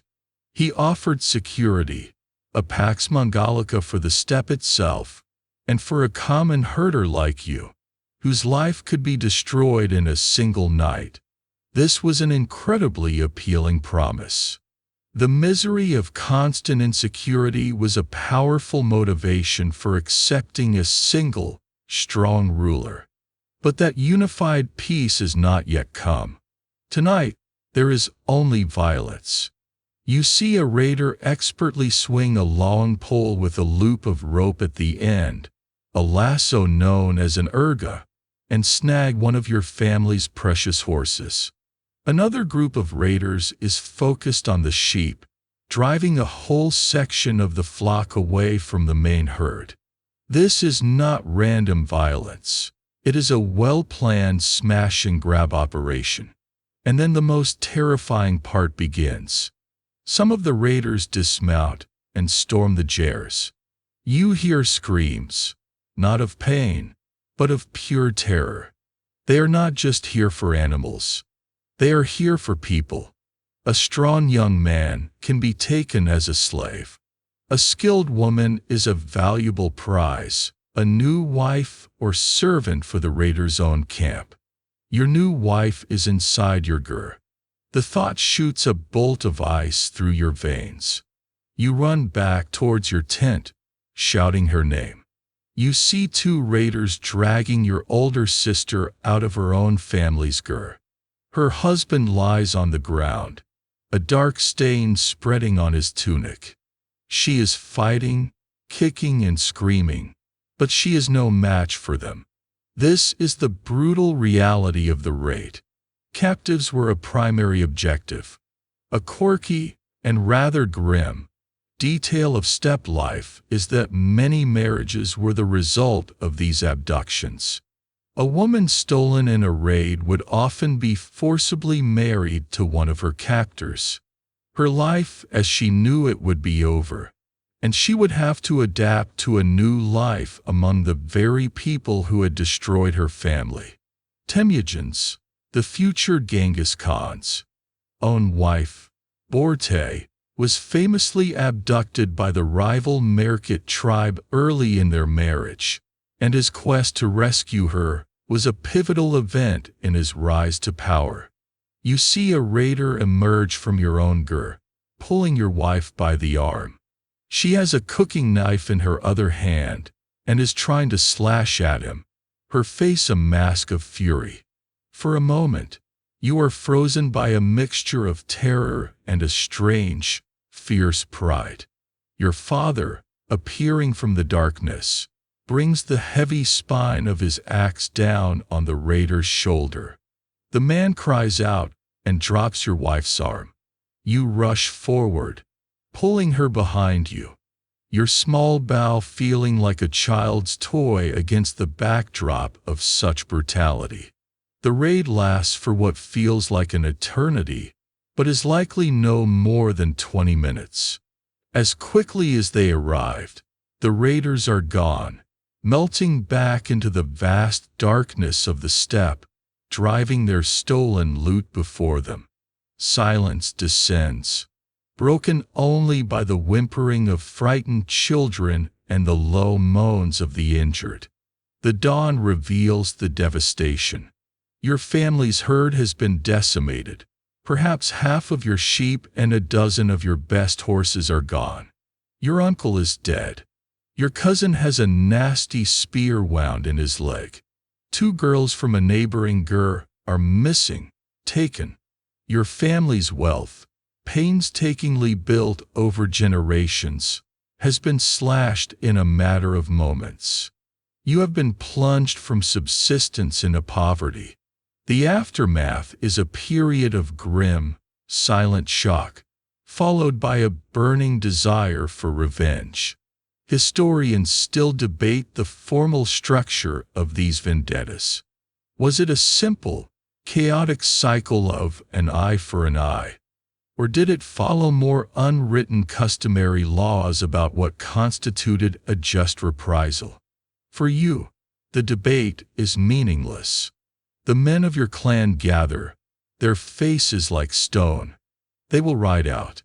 They will track the raiders, and they will try to take back what was stolen and inflict equal or greater pain. This is the law of the steppe. This is Nekel, the blood feud. You will be expected to join the revenge party. You will have to leave your terrified family behind and ride out into the wilderness, hunting men who are just as tough and desperate as you are. The raid is over, but the cycle of violence has just begun. The fear will not leave you. Every sound in the night will be the thunder of hoofs. Every distant shout on the wind will be, "The raid has shattered your world. Your uncle is dead. Your herd is crippled." And the women of your camp look to the horizon with a new, permanent kind of fear in their eyes. The men of your clan, their faces grim, have gathered the best of their remaining horses. It is time for retribution. But what happens next is not a descent into lawless anarchy. Your world, for all its brutality, is governed by a powerful and unforgiving legal code. You are about to learn that justice on the steppe is not found in a courtroom with a bewigged judge. It is found at the end of a rope, at the point of a sword, or in the swift, brutal application of the great law.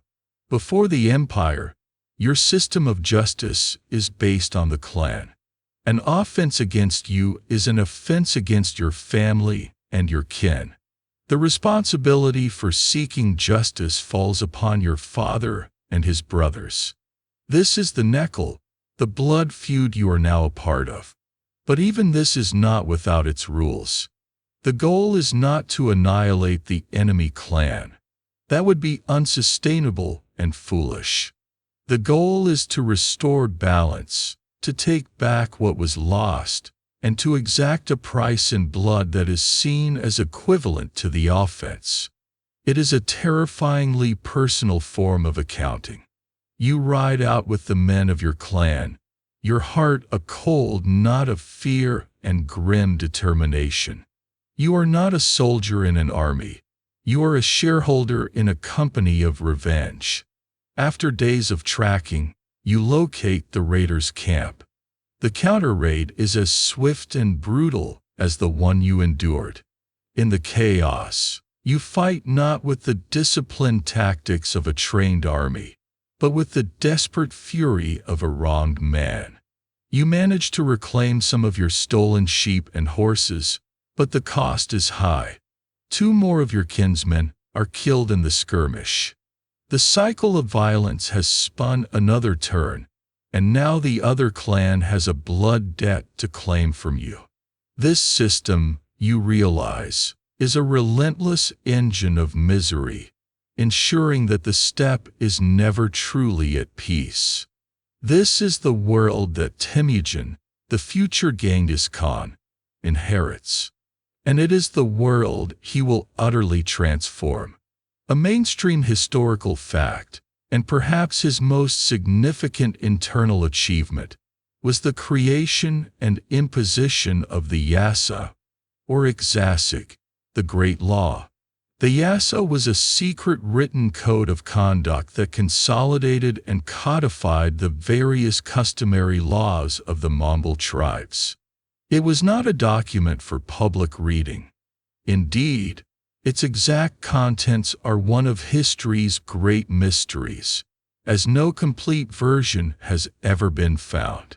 It was a guide for the rulers, a secret constitution for the new empire. As the Great Khan's power solidifies, the Yasa begins to supersede the old ways of clan-based revenge. Suddenly, justice is no longer your family's business.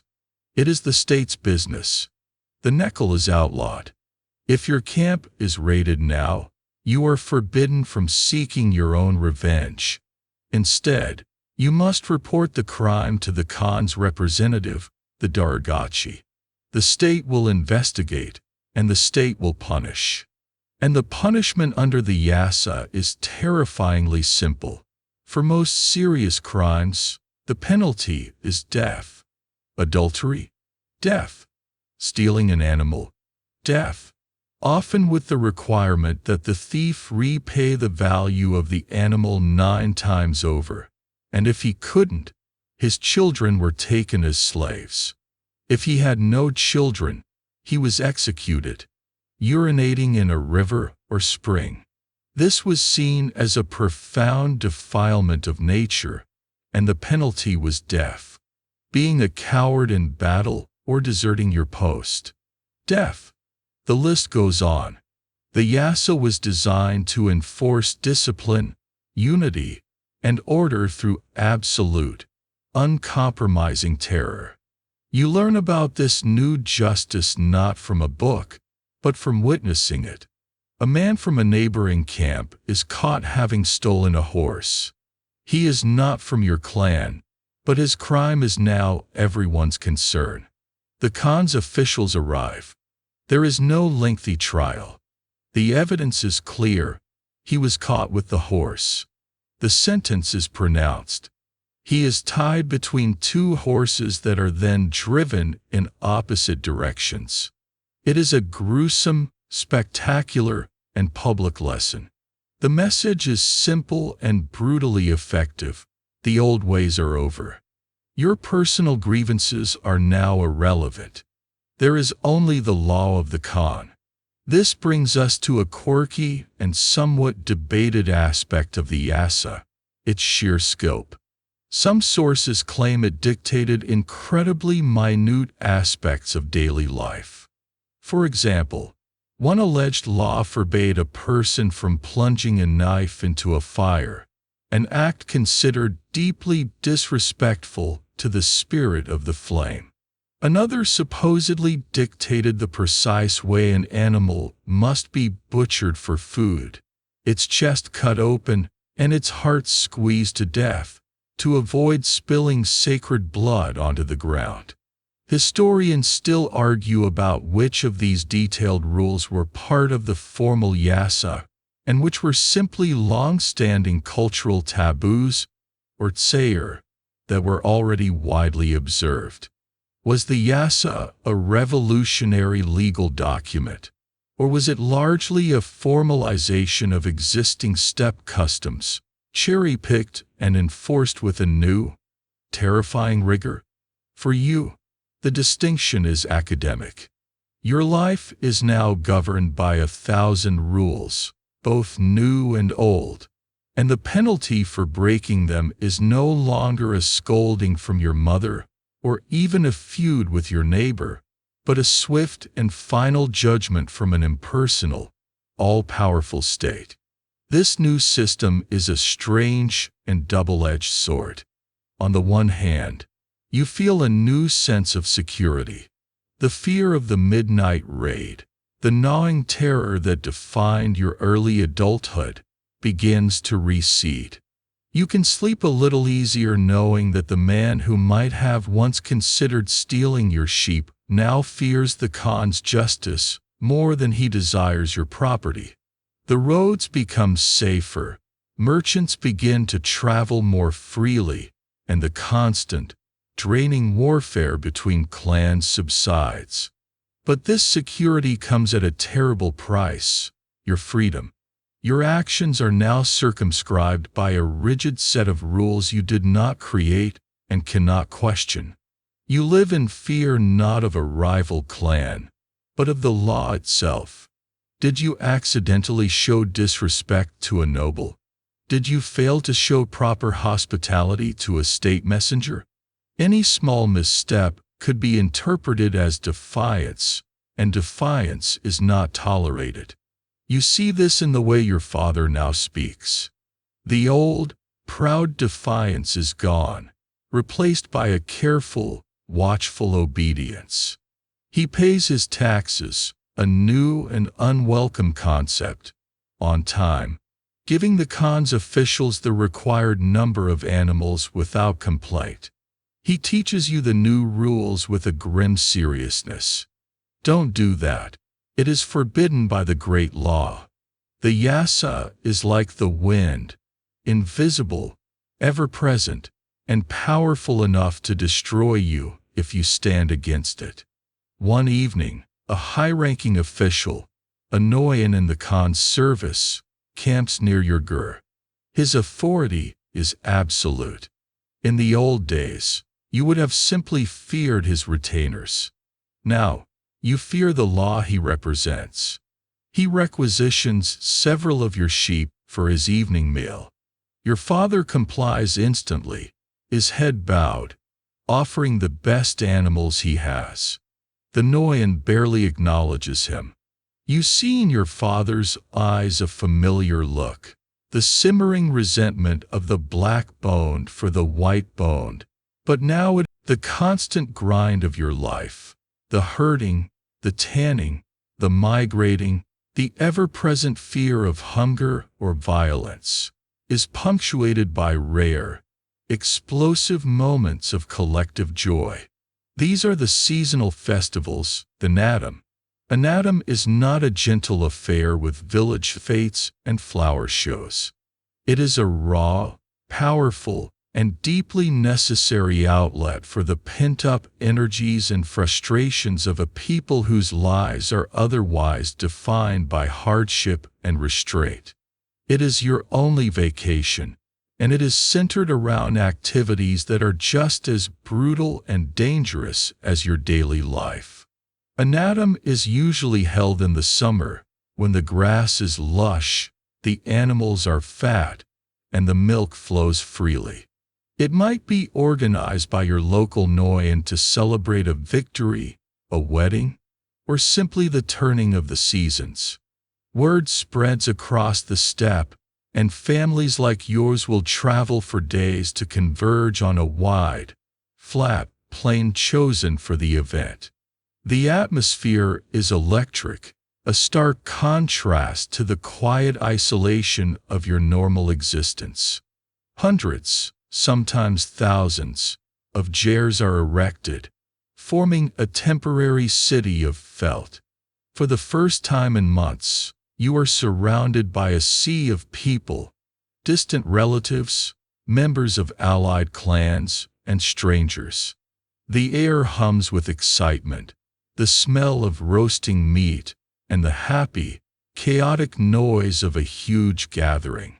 This is your chance to feast. The nobles provide vast quantities of food, and, more importantly, arak. The fermented mare's milk flows like water. Huge skin bags of it are passed around, and everyone drinks deeply. For a few days, you can eat until you are truly full and drink until the harsh edges of your world soften into a pleasant, fuzzy blur. It is a time for gossip, for storytelling, for catching up on news from other parts of the steppe. Marriages are informally arranged, alliances are reaffirmed, and old friendships are renewed. But the heart of the Naadam is competition. They three manly games, as they are known, are the main event: wrestling, horse racing, and archery. These are not just sports. They are the ultimate expression of the skills and virtues your culture values most. The wrestling, the boke, is the premier event, a spectacle of pure power and strength. The wrestlers are huge men, their barrel chests and powerful legs a testament to a life of hard physical labor and a diet rich in protein. They emerge to the cheers of the crowd, wearing a distinctive, skimpy costume, a tight, collarless, open-chested vest called a zodog, small briefs called a shudag, and heavy leather boots. The open chest of the zodog leads to a quirky folk tale about its origin. The story goes that, once upon a time, a woman disguised as a man entered the competition and defeated all the male wrestlers. To prevent such a humiliation from ever happening again, the vest was designed to be open, proving that the competitor was, in fact, a man. It's a fun story, but it's more likely the design is just practical, allowing for a good grip. You watch from the sidelines, packed shoulder to shoulder with the crowd. There are no weight classes in boke.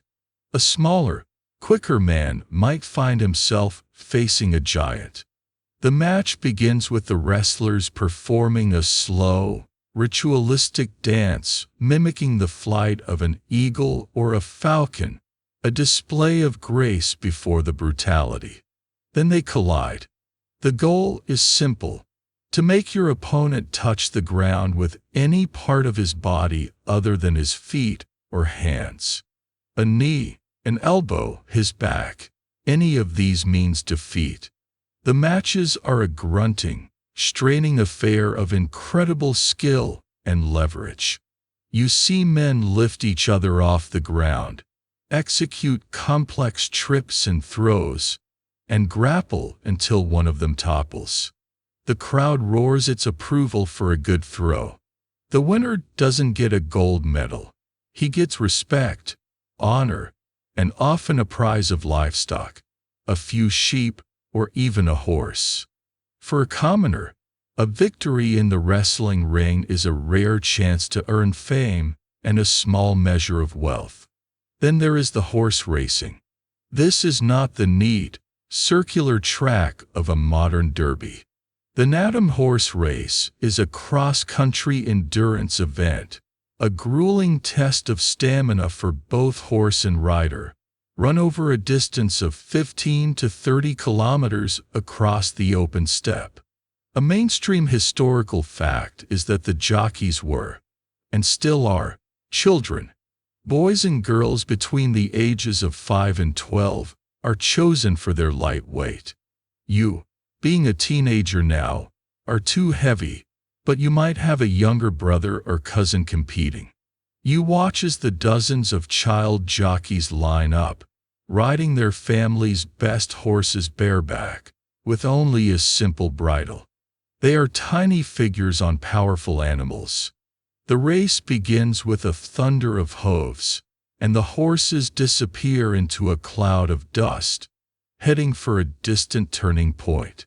The crowd waits, the tension building. For the next half hour, they are just a speck on the horizon.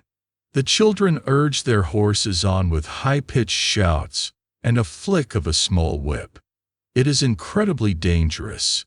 A fall at that speed, in the middle of a pack of galloping horses, is often fatal. But the honor is immense. The winning horse is celebrated more than the rider. Poems and songs are composed in its honor. It brings immense prestige to its owner, proving the quality of his herd. The child jockey gets a share of the glory and perhaps a gift of dried curd. But the real prize is for the horse and its owner. Finally, there is the archery competition. Men line up and shoot at a target that is not a simple bullseye, but a row of small leather or woven rings called surs, placed on the ground a significant distance away. It's a test of precision and consistency. You watch the best archers from across the region, their movements economical and fluid, their focus absolute. You might even compete yourself, your heart pounding as you try to replicate the skill your father has drilled into you. Hitting the target earns a shout of praise from the judges. These games are your only real escape, but they are a mirror of your world, not a departure from it.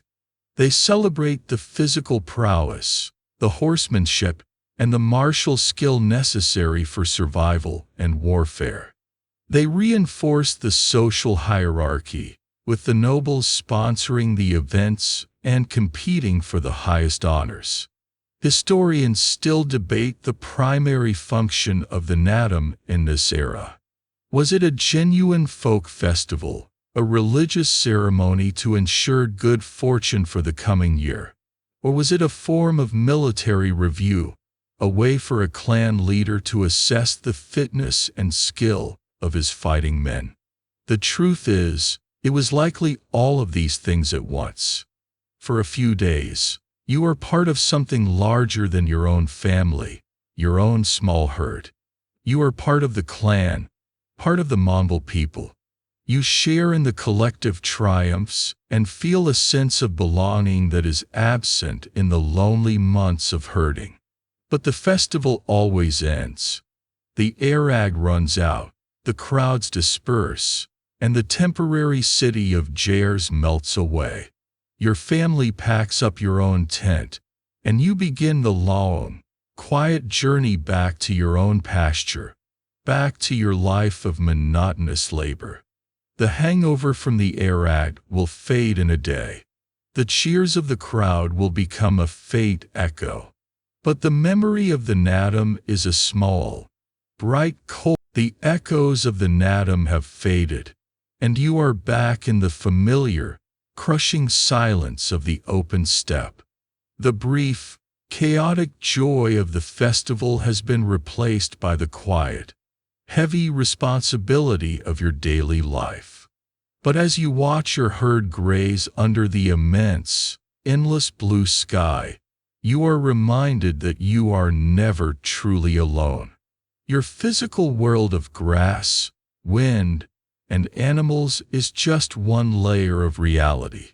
You live your life within a much larger, invisible world, one populated by spirits, ghosts, and gods. And keeping them all happy is the most exhausting chore you have. Your religion has no book, no church, no weekly sermon. It is called Tingrism, and it is as vast, immediate, and inescapable as the sky itself. At the top of everything is Tumri, the eternal blue sky. He is not a distant, grandfatherly figure in the clouds. He is the sky. When you look up, you are looking at him. He is the ultimate power, the source of all life and all destiny. He is the one who grants the Khans their right to rule, their divine mandate, or Katug. His consort is the earth itself, sometimes called Itujin or Ij, the earth mother who provides the grass that feeds your herds. You live your entire life in the embrace of these two colossal, silent deities. But while Tumri is the CEO of the cosmos, your daily spiritual life is a frantic exercise in middle management. You must appease a bewildering pantheon of lesser spirits that inhabit every part of your world. There is a spirit in the river you draw water from, a spirit in the mountain that shelters your winter camp, and a spirit in the fire that warms your gur. Every tree, every rock, every spring has a presence, an ongon, that must be acknowledged and respected. It's like having thousands of invisible, highly sensitive landlords, and you are constantly terrified of violating the terms of your lease. This belief dictates your every action. It is woven into the fabric of your day. When your mother milks the mares in the morning, the first bowl of fresh milk is not for your father or a thirsty child. It is for the spirits. She walks outside the gur, dips her finger in the milk, and flicks it in the 4 cardinal directions, an offering to the sky, the earth, and the ancestors. You do the same with your morning bowl of arak. You never just start drinking. First, a flick for the spirits. It's an automatic, ingrained gesture, as natural as breathing. To forget would be unthinkable, a sign of gross disrespect that could invite misfortune. You are taught 1,000 rules of avoidance, or tsayer. You must never urinate in a river or a lake, for it will pollute the water spirit's home and could cause sickness. You must never chop wood near a spring. You must never spill blood upon the earth, which is why animals are butchered in a specific, careful way, their hearts squeezed to contain the life force within the body. You learn to walk carefully through the world, trying not to offend the invisible powers that watch your every move. It adds a layer of constant, low-grade anxiety to everything you do. Dropping your knife could be just a clumsy mistake, or it could be a sign that an ancestor is displeased. How can you ever be sure? The fire in your gur is particularly sacred. It is a gateway, a direct line to your ancestors and the spirit world. You are forbidden from ever poking at the fire with a knife or throwing garbage into it. That would be like spitting in your great-grandfather's face. To extinguish a fire with water is a grave offense. You must let it burn down naturally.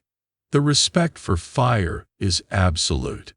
Your sense of fashion is less about what looks good and more about what is practical and spiritually safe. You wouldn't be caught dead wearing blue during a thunderstorm, for example. This is where the shaman, the Boo you met when you were sick, fits into your world. He is your spiritual repairman. When you've broken a rule, when a spirit is angered and has caused sickness or misfortune, the Boo is the one who can communicate with them, diagnose the problem, and negotiate a solution. Historians and anthropologists still debate whether the shaman was the central priest of an organized Tengrist religion, or a more independent spiritual practitioner who addressed the lower-level spirits, leaving the worship of the great Tungri to the Khans and clan leaders.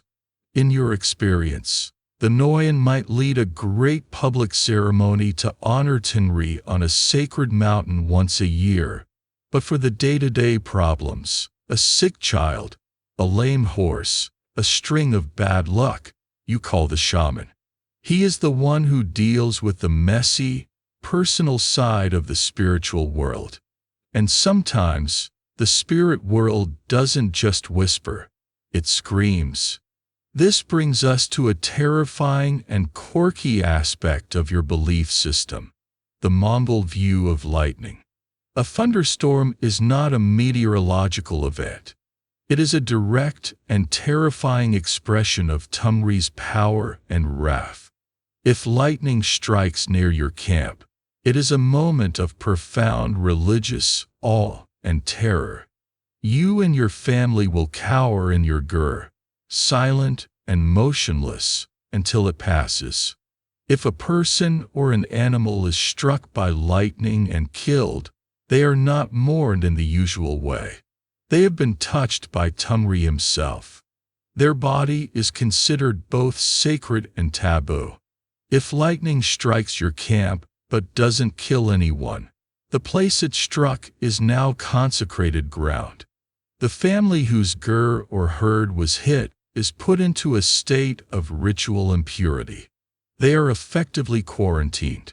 For a set period, often 9 days, no one can enter their gur. They cannot speak to others. They must undergo purification rituals led by a shaman to appease the sky god. It's a devastating social and psychological blow, marking you out as having been singled out by the ultimate power for reasons you can only guess at. It's a divine audit, and you have failed. A mainstream historical fact is that this profound belief in Tengrism was a powerful unifying force for the Mongols. Genghis Khan presented his conquests not as acts of personal ambition, but as the will of Tungri. He was the instrument of the eternal sky, destined to rule the entire world. This belief gave his warriors a powerful sense of purpose and invincibility. They were not just fighting for a Khan, they were agents of God.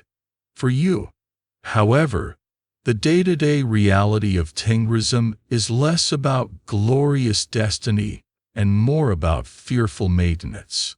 It is a constant mental burden. Is the herd sick because of a disease? Or because you forgot to leave an offering at the last river crossing? Did you lose at wrestling in the Natum because your opponent was stronger? Or because an ancestor's spirit was displeased with you? There is no separation between the physical and the spiritual. Every event, good or bad, has a spiritual cause. You live in a world of omens and portents. You learn to read the cracks in a sheep's shoulder blade, heated in the fire, to see the future. You listen to the hoot of an owl at night with a shiver of dread. You look for signs in the flight of eagles and the shape of the clouds.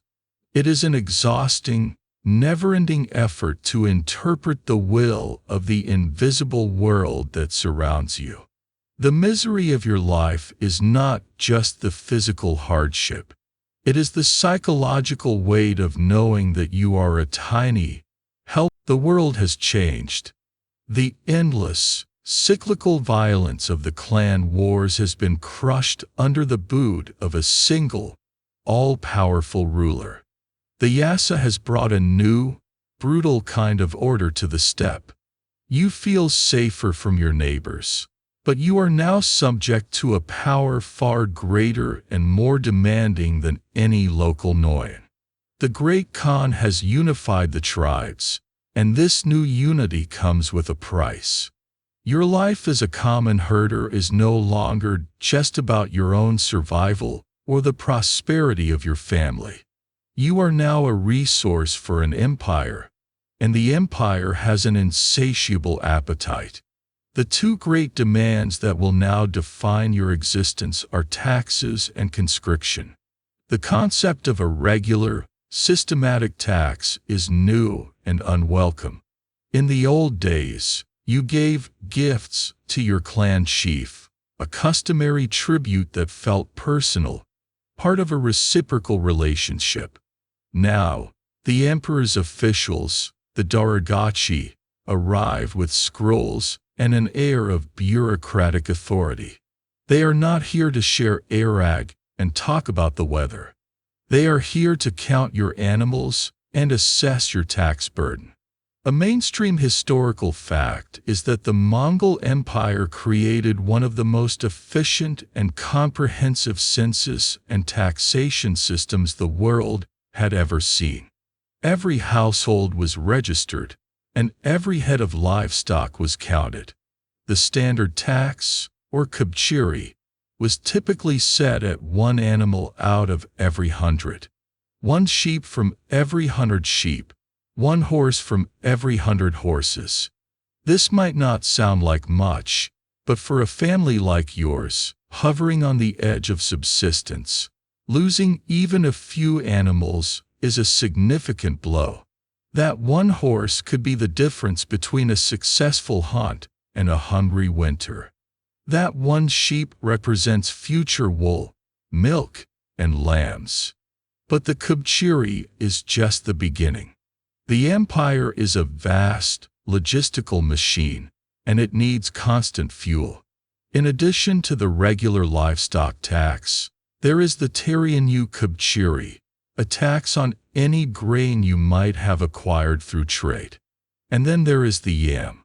The yam is the Mongol Pony Express, an astonishingly fast and efficient postal and supply system that connects the empire. It consists of a network of relay stations, stocked with fresh horses, food, and lodging for imperial messengers. And you have to support it. Your family may be required to contribute horses to the local yam station or provide food for the riders. A messenger can arrive at your gur at any time, day or night, and demand your best horse to continue his journey. You cannot refuse. The yam is the nervous system of the empire, and your property is a part of it.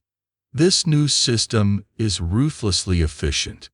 If you try to hide animals from the census takers, the punishment is severe, often a heavy fine or a beating. If you cannot pay your tax, your property can be seized. The officials are methodical and impersonal. You are no longer a kinsman supporting your chief.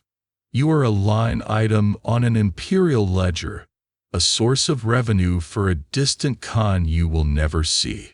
The wealth of the steppe is being systematically drained to fund wars in far-off lands that you cannot even imagine, places called Persia or Rus. And that brings you to the second, and far more terrifying, demand of the empire, conscription. The Mongol army is not a professional, standing force. It is a nation in arms. Every able-bodied Mongol man is a soldier. The entire population is organized into a decimal system. Groups of 10, Arban 100, Jagan 1,000, Mingan and 10,000, Tumun Your family belongs to an Arban. Your father is the head of it. He is responsible for ensuring that all 10 households in his group can provide their quota of armed and equipped horsemen when the call comes. When the empire goes to war, which is almost constantly, the summons goes out. A Noyan from your Tuman will arrive, carrying the Khan's order. He needs a certain number of men from your region. Your father, as the head of your Arban, has to decide who goes. Perhaps one man from every 3 households. This time, your family has been chosen. Your older brother, who has a wife and a small child, is selected. But he is sick with a lingering cough from the winter. So the burden falls to you. You are not asked if you want to go. You are told. You have a few days to prepare. Your family gives you the best horse you have left after the taxes. Your mother gives you a new set of leather clothes and a bag of dried boards that she had been saving. Your wife, her face tight with a fear she is trying to hide, hands you a newly sharpened arrowhead she has made. There are no tearful, prolonged goodbyes. The parting is swift and stoic. To show excessive emotion would be a sign of weakness. You embrace your father. You touch your mother's hand. You look at your wife one last time. And then you mount your horse and ride away to join the other conscripts. You do not know if you will ever see them, or your home, again. You ride to the great muster point, a sea of thousands of horsemen like yourself, all common herders plucked from their lives. The army provides you with some equipment, a helmet, maybe a leather cuirass hardened by being soaked in lacquer or something less savory like urine, but you are expected to provide your own bow, arrows, and horse. This brings us to a quirky but vital detail of military logistics, your personal supply chain. Each Mongol soldier was expected to travel with a string of remounts, often 3 or 4 horses per man. This allowed the army to travel at incredible speeds, switching to a fresh horse when one became tired. But it means that you are not just a soldier. You are a cavalryman and a quartermaster, responsible for your own small herd of warhorses on the march. The discipline is unlike anything you have ever experienced. Your unit of 10 men is your new family. You eat together, sleep together, and will fight together. The bonds are absolute. If one man in your Arban retreats in battle, all 10 of you will be executed. This terrifying collective responsibility forges an unbreakable unit cohesion. You learn to drill, to respond instantly to commands given by signal flags or horns. You practice complex maneuvers, wheeling and turning in formation until you and your 9 comrades move as a single entity. Historians still debate the primary motivation of the ordinary Mongol soldier. Was it the promise of plunder, the only real way for a commoner to gain wealth? Was it the terror of the Yasa, where cowardice was a capital crime? Or was it a genuine belief in the divine mission of the great Khan to conquer the world in Tungri's name? For you, sitting by a campfire hundreds of miles from home, surrounded by strangers, your motivation is much simpler: survival. You fight because you are forced to. You fight well because fighting poorly means death. You dream not of glory or riches, but of the smell of your own gur, the taste of your wife's milk tea, and the sight of your family's sheep grazing in your home pasture. You are now part of the most feared military machine on the planet. You are an instrument of the Empire's will. The herder has become a warrior. You have been uprooted from the only life you have ever known. Transformed from a producer of resources, you are one of the lucky ones. After 2 years of brutal campaigning in a foreign land, a blur of terrifying sieges, exhausting marches, and the constant, gnawing fear of a violent death, the summons for your unit is rescinded. You are sent home. Many of the men from your region did not return, their bones left to bleach under a foreign sun. But you made it. You ride back across the steppe, your heart aching with a homesickness so intense it feels like a physical illness. As you get closer to your family's traditional pasture, you spur your tired horse, a desperate need to see the familiar landscape pulling you forward. You top the last ridge, your eyes scanning the valley for the comforting sight of your family's white jares. But the valley is empty.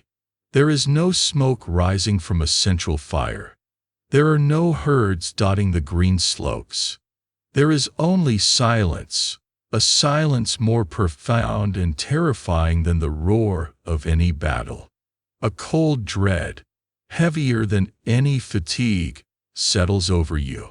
You ride down into the valley, your calls echoing unanswered. You find the dark, circular patch on the ground where your gur once stood. It is cold. They have been gone for a long time. You search for tracks, for any sign of where they might have gone. But weeks of wind and rain have wiped the slate clean. They have vanished. For a steppe nomad, this is the ultimate catastrophe, the nightmare that underlies all other fears. It is not just the loss of your home. Your home is portable. It is the loss of your herd. Without your animals, you are nothing. You have no food, no wealth, no social standing, no reason to exist. Your family has been erased from the world. What could have happened? The possibilities flicker through your mind, each one more terrible than the last. A disease could have swept through your herd, a swift and deadly plague like rinderpest that can wipe out cattle and sheep in a matter of weeks. You can almost picture it, the animals growing listless, then feverish, then dying one by one. Your father watching helplessly as his life's work turns to rotting carcasses. Or perhaps it was a natural disaster, a localized but extreme weather event. A flash flood in the spring could have drowned half the flock.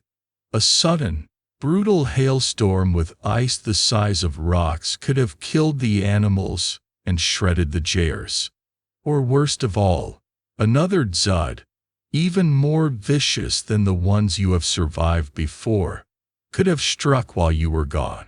A black dzud, where the cold freezes the animals on their feet, or a white dzud that buries the pasture under an impassable blanket of snow.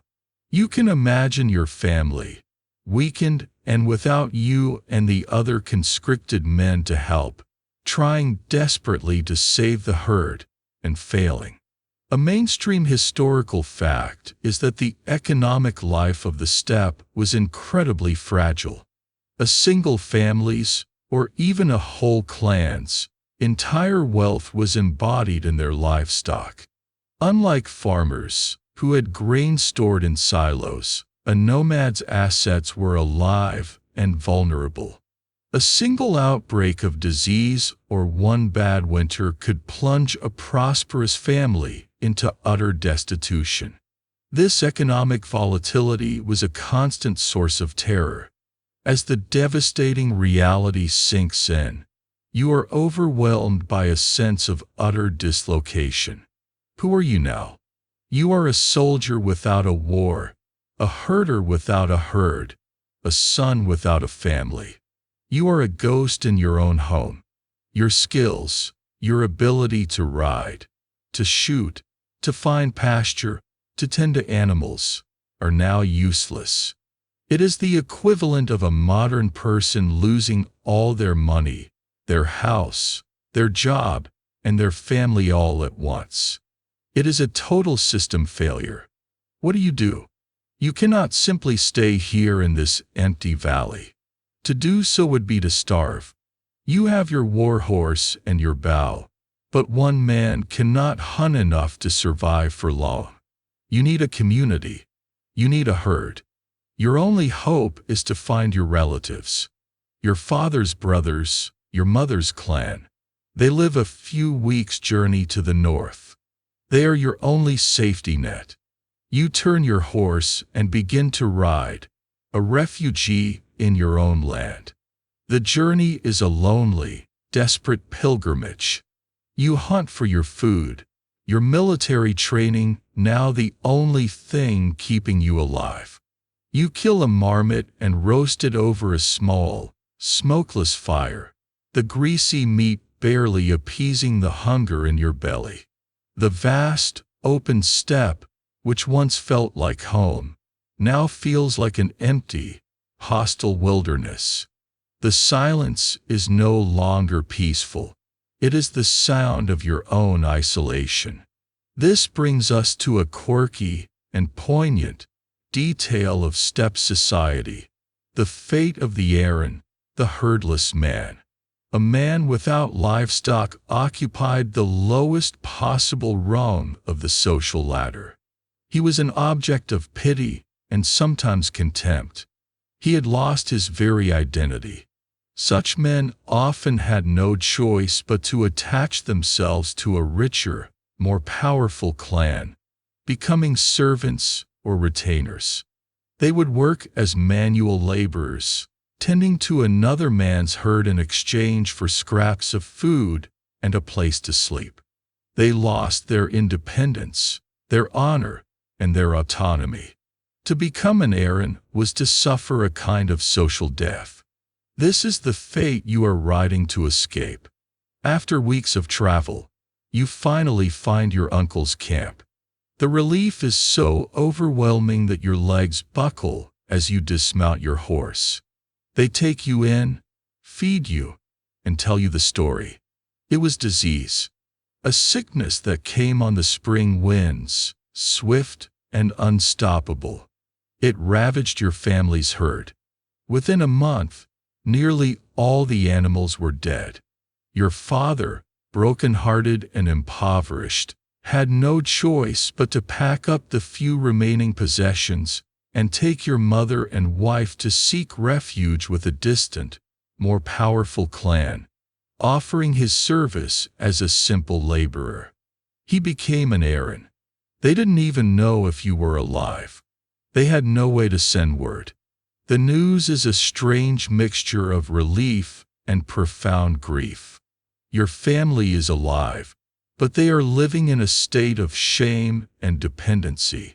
Your father, once a proud head of his household, is now a servant. Historians still debate the social mobility of the Mongol Empire. While the military offered a path for a commoner to gain wealth and status through plunder, what about downward mobility? How did the empire, with its rigid social structure, cope with families that were subtly wiped out by natural disaster? The evidence suggests that while the kinship system provided a safety net, it was often a harsh one. A fallen family was absorbed into a stronger one, but often at the cost of their freedom and status.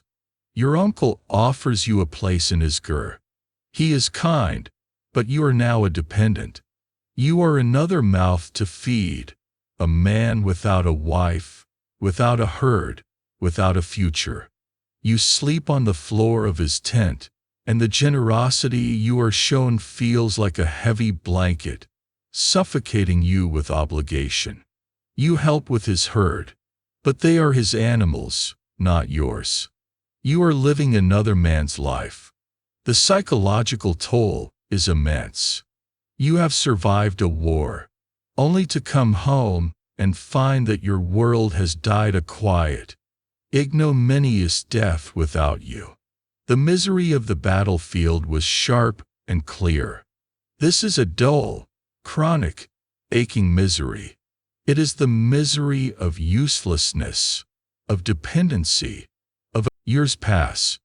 Through a combination of back-breaking work for your uncle, a lucky run of mild winters, and a small inheritance of livestock after an old relative dies, you have managed to claw your way back from the brink. You have your own small herd, your own gur, and you have found a new wife, a widow from a neighboring clan. You have children. You have, against all odds, rebuilt a life for yourself. The sharp misery of dispossession has faded into the familiar, chronic misery of daily survival. And now, you are facing a new and insidious challenge. You are getting old. In a world that worships strength, youth, and physical prowess, old age is not a golden era of peaceful retirement. It is a slow, creeping liability. Your body, once a resilient machine, begins to betray you. Your back aches constantly from a lifetime of riding and lifting. Your knees groan when you mount a horse. Your eyesight, once sharp enough to spot a wolf at 1,000 paces, is growing dim. You can no longer draw the heavy war bow you once used. The raw, physical competence that defined your worth as a man is slipping away, day by day. At first, the decline is subtle. You are a little slower on the hunt. You need your eldest son's help to lift a heavy cartwheel. You find yourself short of breath after a short run. You are still the head of the household, your experience and knowledge still valuable. You know the best winter pastures, you can read the weather in the clouds, and your stories hold the history of your clan. You are the repository of wisdom, and your family still looks to you for guidance. But as the years pile on, the balance begins to shift. Your sons, now grown men with the strength you once had, take over the primary duties of herding and hunting. They are faster, stronger, and have better eyes. You begin to transition from being the primary provider to being an advisor. And then, as more years pass, you transition from being an advisor to being a dependent. This is the great fear of old age in your culture, becoming a burden. Your society is built on a harsh, pragmatic calculus of contribution. Every member of the family must pull their weight. A small child collects dung. A woman processes milk and hides. A man herds and protects. But what is the function of an old person who can no longer perform these tasks? You eat food that could go to a growing child. You take up space in the crowded gur. Your value, once measured in skill and strength, is now measured only in the affection and sense of duty of your children. A mainstream historical fact is that in most nomadic societies with no formal state support for the elderly, the family was the only social safety net. The respect for elders was a powerful cultural value, but it was constantly tested by the harsh realities of survival. When resources were scarce, the needs of the young and productive would inevitably take precedence over the needs of the old and infirm. You now spend your days sitting in the sun outside the gur, your hands, gnarled with arthritis, working on small, simple tasks. You might braid a new rope or carve a wooden toy for your grandchild. Your movements are slow, deliberate. You watch your sons and grandsons with a mixture of pride and a gnawing sense of your own obsolescence. They are the present and the future. You are the past. The diet that sustained you in your youth is now a trial. The tough, boiled mutton is hard for you to chew with your worn and missing teeth. The sour, acidic arag sometimes upsets your stomach. You find yourself longing for the soft foods of infancy, a simple porridge or a thin broth. Your daughter-in-law is kind. She often boils your portion of meat for longer, until it is falling off the bone. But this small act of kindness is a stark reminder of your own frailty. This brings us to a sad, quirky detail of steppe life regarding the end of life. While your people had a deep respect for ancestors, the treatment of the elderly and the dying could be starkly unsentimental. There are accounts from various nomadic cultures of a practice known as exposure or abandonment.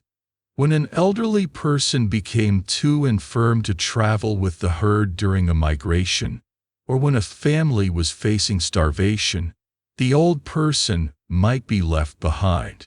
They would be given a small amount of food and water and left in a simple shelter to meet their end alone. This was not necessarily seen as an act of cruelty, but as a tragic necessity, a final sacrifice for the good of the group. It was a way to prevent the entire family from perishing by being slowed down by its weakest member. Historians still debate how common this practice was among the Mongols. The strong emphasis on filial piety in the Yasa suggests that abandoning one's parents would have been a serious crime in the imperial era. However, in the harsh pre-imperial times, or in periods of extreme hardship, it's conceivable that such desperate choices were made. The thought sends a shiver of fear through you, even now. You look at your eldest son, and you have to trust that the love and respect you have earned from him will be stronger than the brutal pragmatism of survival. You become more religious, your thoughts turning more frequently to the spirit world and the ancestors you will soon join. You spend more time chanting prayers, making small offerings to the fire. You are preparing for your final journey. You know how it will end. There is no peaceful fading away in a comfortable bed. Death on the steppe is rarely gentle. A winter cold will turn to pneumonia, and your weakened body will not be able to fight it. An accidental fall will result in a broken hip, a death sentence in a world with no surgery. Or you will simply grow too weak to eat and slowly starve. You have become a living ghost, a shadow of your former self. The misery of old age is not the pain in your joints. It is the pain of irrelevance. It is the quiet humiliation of dependency. You, who survived raids and wars, who rebuilt a life from nothing, are now defeated by the simple, inexorable passage of time. You have outlived your own usefulness. Your greatest hope now is to not be a burden for too long, and to die with a measure of dignity, surrounded by the family you created, before you are forced to confront the terrible choice between your own life and their survival. Your final act of contribution, you fear, might be to simply stop consuming. You sit on a worn felt mat in the precious patch of sunlight by the door of the gur. Your hands, which once held the reins of a war horse and drew a powerful bow, are now occupied with a simpler task, teasing apart a clump of raw wool, picking out the tiny burrs and bits of dirt. Your movements are slow, your knuckles swollen. Your life of action has been replaced by a life of observation, and from this new, stationary vantage point, You see the world in a different way. You see the labor. You see that every single object within your sight is not a thing that is, but a thing that was made, forged from the raw materials of the earth through an immense and almost unimaginable expenditure of human effort. This appreciation is not a gentle, pleasant nostalgia. It is a deep, bone-weary understanding of the true cost of survival. You look at the curved wall of the gur itself. It is not just a wall. It is a monument to your wife's labor and your mother's before her. You remember the process of making the great felt sheets, a process you've witnessed and participated in your entire life. It begins with the shearing, the struggling sheep held between your knees, the rough blade of the shears scraping close to the skin. Then comes the cleaning of the wool, a greasy, smelly task. Then, the real work, felting. The clean wool is laid out on a large, wetted hide, layered carefully to an even thickness. More water is sprinkled on top. Then it is beaten with sticks for what seems like an eternity, the rhythmic thudding, a familiar sound of summer. The damp, beaten wool is then tightly rolled up inside the hide, tied securely, and hitched to a horse. For hours, it is dragged back and forth across the steppe, the pressure and rolling motion compressing the wool fibers until they lock together into a single, dense, inseparable fabric. It is a brutal CrossFit session combined with an arts and crafts project from hell. And a single gur requires multiple, huge sheets of this felt. Every inch of your shelter is saturated with the sweat and aching muscles of your family's women. You look at the wooden lattice of the wall, the cunna, and the roof poles, the uni, all slotted perfectly into the central ring. What is a treasure on the mostly treeless steppe? You remember your father finding a precious stand of birch in a sheltered river valley. He didn't just chop it down. He harvested it with a kind of religious reverence. Every piece was brought back to camp and slowly, painstakingly worked over the winter months. Each pole was straightened over a fire, each hole in the lattice drilled by hand with a simple bow drill, each connection point carved to fit with painstaking precision. You can't just go to the hardware store for a box of nails or a bag of screws. Every joint is held by tension and a carefully tied leather thong. Your house is literally tied together. Your gaze falls upon your own feet, clad in your thick felt boots, or godel. You wiggle your toes. They are warm. That warmth is a product of immense ingenuity and labor. The inner lining is of thick, soft felt, molded to the shape of your foot. The outer layer is tough, thick hide from the neck of a cow, scraped and tanned for weeks. The sole is another layer of even thicker hide, stitched to the upper with thread that is not thread at all, but sinew. You remember watching your wife make that sinew, taking the long, glistening tendons from a slaughtered deer, cleaning them, drying them until they were stiff as wood, and then pounding them with a stone to separate the fibers into the strongest thread known to man. Hundreds of tiny, perfect stitches, each one punched through the tough leather with a bone awl, hold your boots together. A single pair of boots is a masterpiece of material science, a project that takes days of skilled, focused work. And then, hanging in a place of honor on the wall, is your son's bow. It is no longer your bow. Your shoulders can no longer handle its punishing draw weight. But you remember making one just like it with your father. This is the pinnacle of your people's technology, And it is a perfect example of how you turn the misery of scarcity into the genius of composite construction.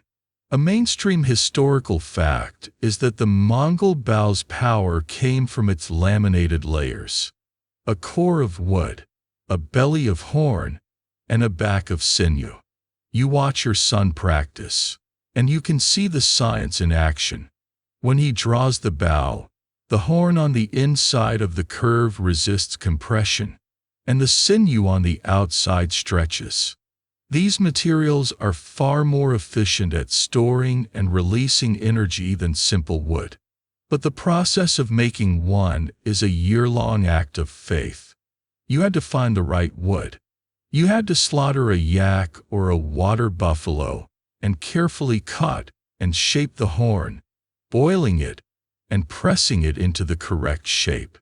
You had to collect the sinew from dozens of animals, processing it into a fine fiber. The real secret, the quirky tidbit of your people's genius, was the glue. The glue had to be stronger than the materials it was holding together. It was made from the air bladders of fish. You remember the long, smelly process of boiling the bladders down for hours and hours, skimming off the impurities, until you were left with a thick, gelatinous, and incredibly powerful adhesive. It was not a vegan-friendly product. The bow was assembled, glued, and then wrapped tightly and left to cure for an entire year, sometimes longer. A bow was not made in a season. It was born over seasons. Historians still argue about the precise transmission of this bow-making technology, debating how much was borrowed from neighboring cultures and how much was a unique Mongol innovation. But for you, the knowledge is simply a legacy, passed from your father to you, and from you to your son. It is your family's deadliest and most precious secret. Even the smallest things are a testament to this life of making. The wooden bowl you eat from was carved from a rare, gnarled tree burl, slowly hollowed out with a hot coal and a curved knife. The rope holding the smoke flap open is braided from the hair of your horse's tail. The bag holding the day's supply of arrowwool is the cleaned and preserved stomach of a sheep. Nothing is bought. Everything is transformed. This reality is the source of a deep, grinding misery. There is no convenience. There is no replacement. If your cooking pot cracks, it is a catastrophe that may take a full year to rectify through trade. If your knife blade breaks, you must hope a traveling merchant comes by with a new one you can afford. You are in a constant, never-ending battle against entropy, using nothing but your own two hands and the animals you live with. Your life is not one of consumption. It is one of perpetual creation and repair. And as you sit there, teasing the wool, you feel the weight of every single object in the gur. They are not just possessions. They are the physical record of your family's struggle, a library of labor, a testament to the immense, exhausting, and miserable work of simply existing. Your hands, gnarled and slow, finally finish cleaning the small pile of wool. You look up from your work, your old eyes scanning the horizon. The sun is a fiery orange ball, sinking below the endless line where the grass meets the sky. There are no trees to block the view, no buildings to interrupt the vast, sweeping curve of the earth. In your youth, this immense vista filled you with a sense of freedom and possibility. In your old age, it fills you with a different, heavier feeling, a profound and crushing loneliness. This is the central paradox of your life on the steppe. You live in a state of almost total social saturation, crammed into a smoky gur with a dozen other people, never more than an arm's length from a relative.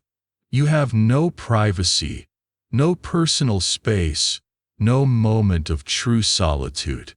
And yet, you are surrounded by an emptiness so vast it presses in on you.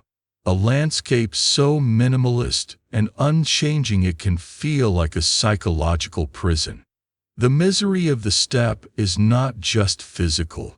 It is a deep, existential ache born of immense space and profound isolation. You have spent your entire life in this landscape. You know its every mood. You have seen it baked brown and cracked in the summer drought, shimmering with a mirage of false water. You have seen it covered in a blanket of pristine, soul-crushingly deep snow in the winter, a white desert that erases all features and all hope. You have seen it in the spring, bursting with a violent, short-lived explosion of green and wild flowers.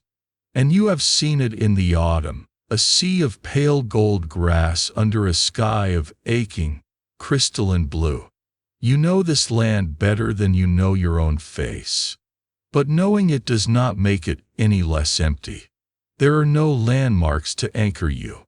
There is no village church spire, no great oak tree, no permanent stone wall. Your landmarks are subtle and ephemeral, a particular arrangement of rocks, a slight dip in the terrain, a patch of ground where a certain type of grass grows. When you migrate, you carry your entire world with you, leaving behind only a dark circle on the ground.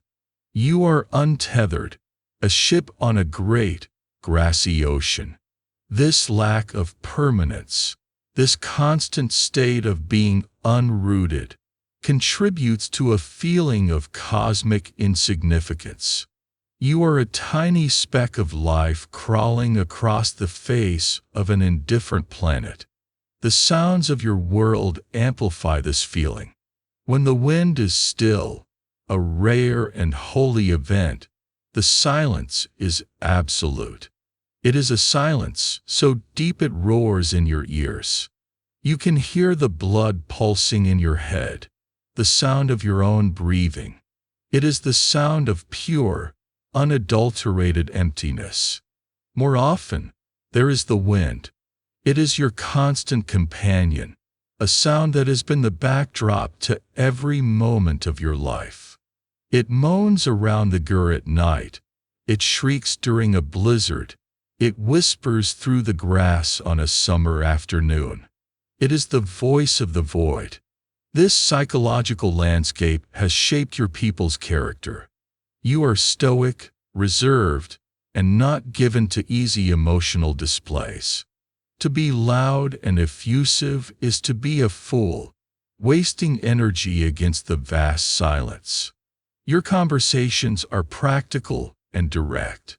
You can sit with your son for an hour, watching the herd, and exchange only a few words. There is a comfort in this shared silence, but it is a comfort born of a shared burden. You are all in this empty space together, and there is no need to state the obvious. A mainstream historical fact often overlooked in the tales of conquest is the sheer demographic reality of the steppe. The Mongol heartland was, and is, one of the most sparsely populated regions on Earth.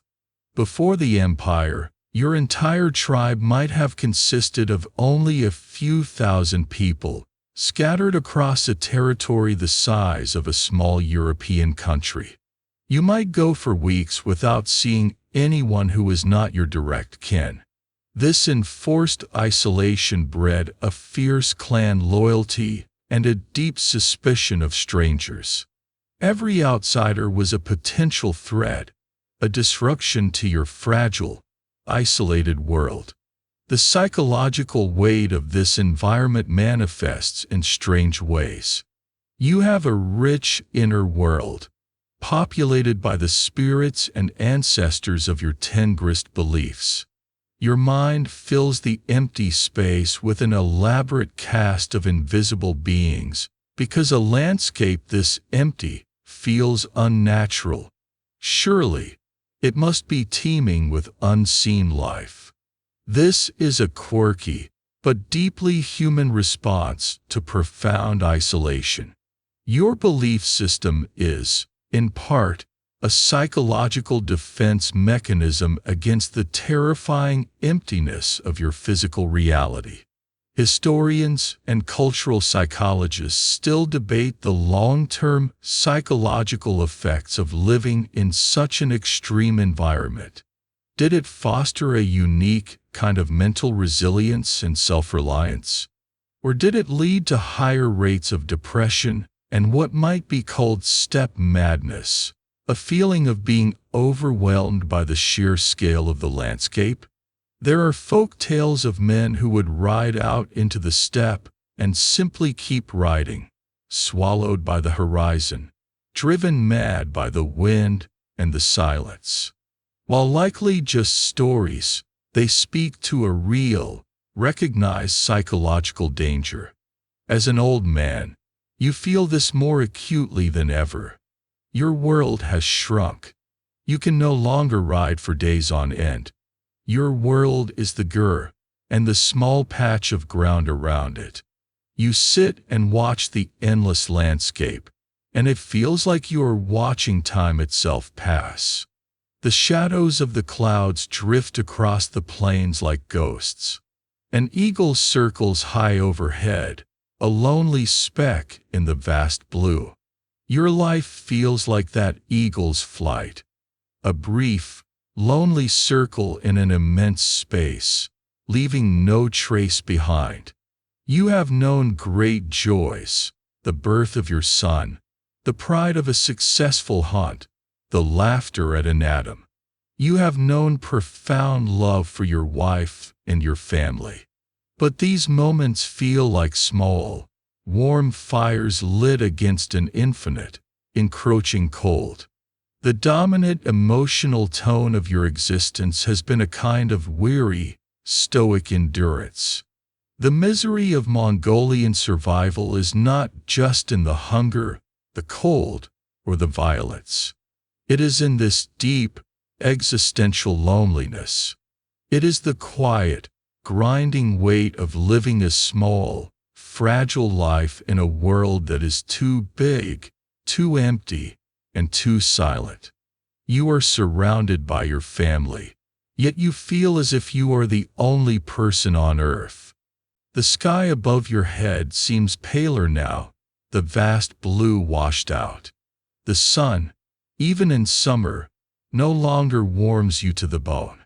The cold is an internal thing, a permanent resident in your marrow. Your days are a slow, repeating pattern of waking, eating a little, sitting, and sleeping. The great, sweeping narrative of your life, the raids, the wars, the migrations, the rebuilding, has dwindled to this final, quiet chapter, written in a language of aches and fatigue. The end does not arrive with a dramatic flourish, no final battle against a worthy foe. It begins, as most endings do, with something mundane. A cough, a rattling in your chest that doesn't go away. You've had coughs before, hundreds of them from a lifetime of breathing dumb smoke in the gur. But this one is different. It settles deep, and with it comes a fever that clouds your mind, making the familiar faces of your wife and sons waver and drift like smoke. You are laid in the place of honor in the gur, the northern side that was once your father's. Your family tends to you. They bring you warm broth, which you struggle to swallow. They wipe your brow with a damp cloth. They sit with you in shifts, their presence a comforting, silent weight in the haze of your fever. You hear their voices as if from a great distance, the sounds of life continuing around you. The bleating of a newborn lamb, the rhythmic churning of milk, the laughter of a grandchild. These sounds are a rope connecting you to a world that you are slowly, inexorably drifting away from. There is no great shamanic ritual this time. There is a quiet acceptance. You are old. Your time has come. The spirits of your ancestors are waiting. You are not frightened. You are just tired. A deep, profound weariness that settles over you like a final, heavy blanket. Your vision blurs. The flickering light of the butter lamp dissolves into a soft, golden glow. The sounds of the gur fade into a gentle hum, like the wind on a calm day. And then, the hum fades too. For your family, grief is a luxury that must be balanced with practicality. They mourn you, their sorrow real and deep, but their actions are swift and dictated by centuries of tradition. Your body is washed, a final act of care. It is then dressed in your best clothes. The leather tunic you wore at your son's wedding, the felt boots your wife made for you years ago. You are wrapped in a simple shroud of white felt. Your family has no grand tomb, no pyramid, no stone mausoleum. Your people do not believe in imprisoning the dead in the earth. This brings us to a final, quirky detail of your last journey. To take you from the gur, your sons do not use the door. The door is for the living. To carry a body through the door is to invite its spirit to find its way back. So, they carefully untie the thongs holding the wooden lattice wall together, creating a temporary opening in the side of the tent. Your body is passed through this gap. It is the last time you will ever be in your home. Once you are outside, the wall is laced back up, sealing the way behind you. It's the ultimate security measure against a ghost who might not take the hint. Your body is laid on a simple cart. There is no solemn, slow procession. There is a quiet, efficient journey. Your sons lead the cart away from the camp, out into the vast, empty steppe. They head for a high place, a windswept hill with a commanding view of the sky. A mainstream historical fact of common Mongol burial in this era was this practice of sky burial, or, more accurately, exposure. The ground is often frozen and impossible to dig, but more importantly, it is a sacred act to return the body to nature, to the eternal blue sky, Tungri, and to the earth from which all life comes. Your sons gently lift your felt-wrapped body from the cart and lay you on the cold ground. They do not linger. They do not build a cairn of stones or leave elaborate grave goods. They might leave your personal eating bowl by your side, and perhaps your knife. Then, they turn and walk away without looking back. To show excessive grief would be to tether your spirit to the earth, to prevent it from moving on. Their stoicism is their final gift to you. And so you lie, alone on the hill, under the immense and indifferent sky. The great cycle of your life is now complete. You were born of the steppe, you were sustained by its animals, and now you are returned to it. The wind, your lifelong companion, whispers over you, teasing at the edges of your felt shroud. The sun and the snow will have their way. The eagles that circle overhead, the wolves that prowl the hills, the insects in the soil, they will all come to claim their share. You are being recycled back into the ecosystem that you were a part of for your entire life. It's not a gruesome end. It is a profound act of reintegration. Historians still argue about the primary motivation behind this practice. Was it purely a practical response to a harsh environment where digging graves was often impossible? Or was it a deeply held religious belief about the soul's journey and the sacredness of the earth, which should not be disturbed by burial? For you, the answer is simple. It just is. It is the way things are done. It is the final, logical step in a life lived in close, constant, and brutal intimacy with the natural world. Your legacy is not a name carved in stone. Your legacy is the herd your son now tends, the skills you taught him, the grandchildren who will grow up telling stories about you around the fire. You are not a Khan, not a hero, not a name that will ever appear in a history book. You were a Mongol. You survived. You endured. You lived a life of profound, unrelenting, and ordinary misery. And in that endurance, there was a kind of quiet, unsung, and magnificent glory. And so, the story of your long and arduous life on the steppe comes to its quiet and natural close. The final image of the lone figure on the windswept hill begins to soften, the sharp edges dissolving, as if in a dream. Let the vast, cold emptiness of that landscape fade from your mind, and feel instead the gentle weight of your own blanket, the soft support of your pillow.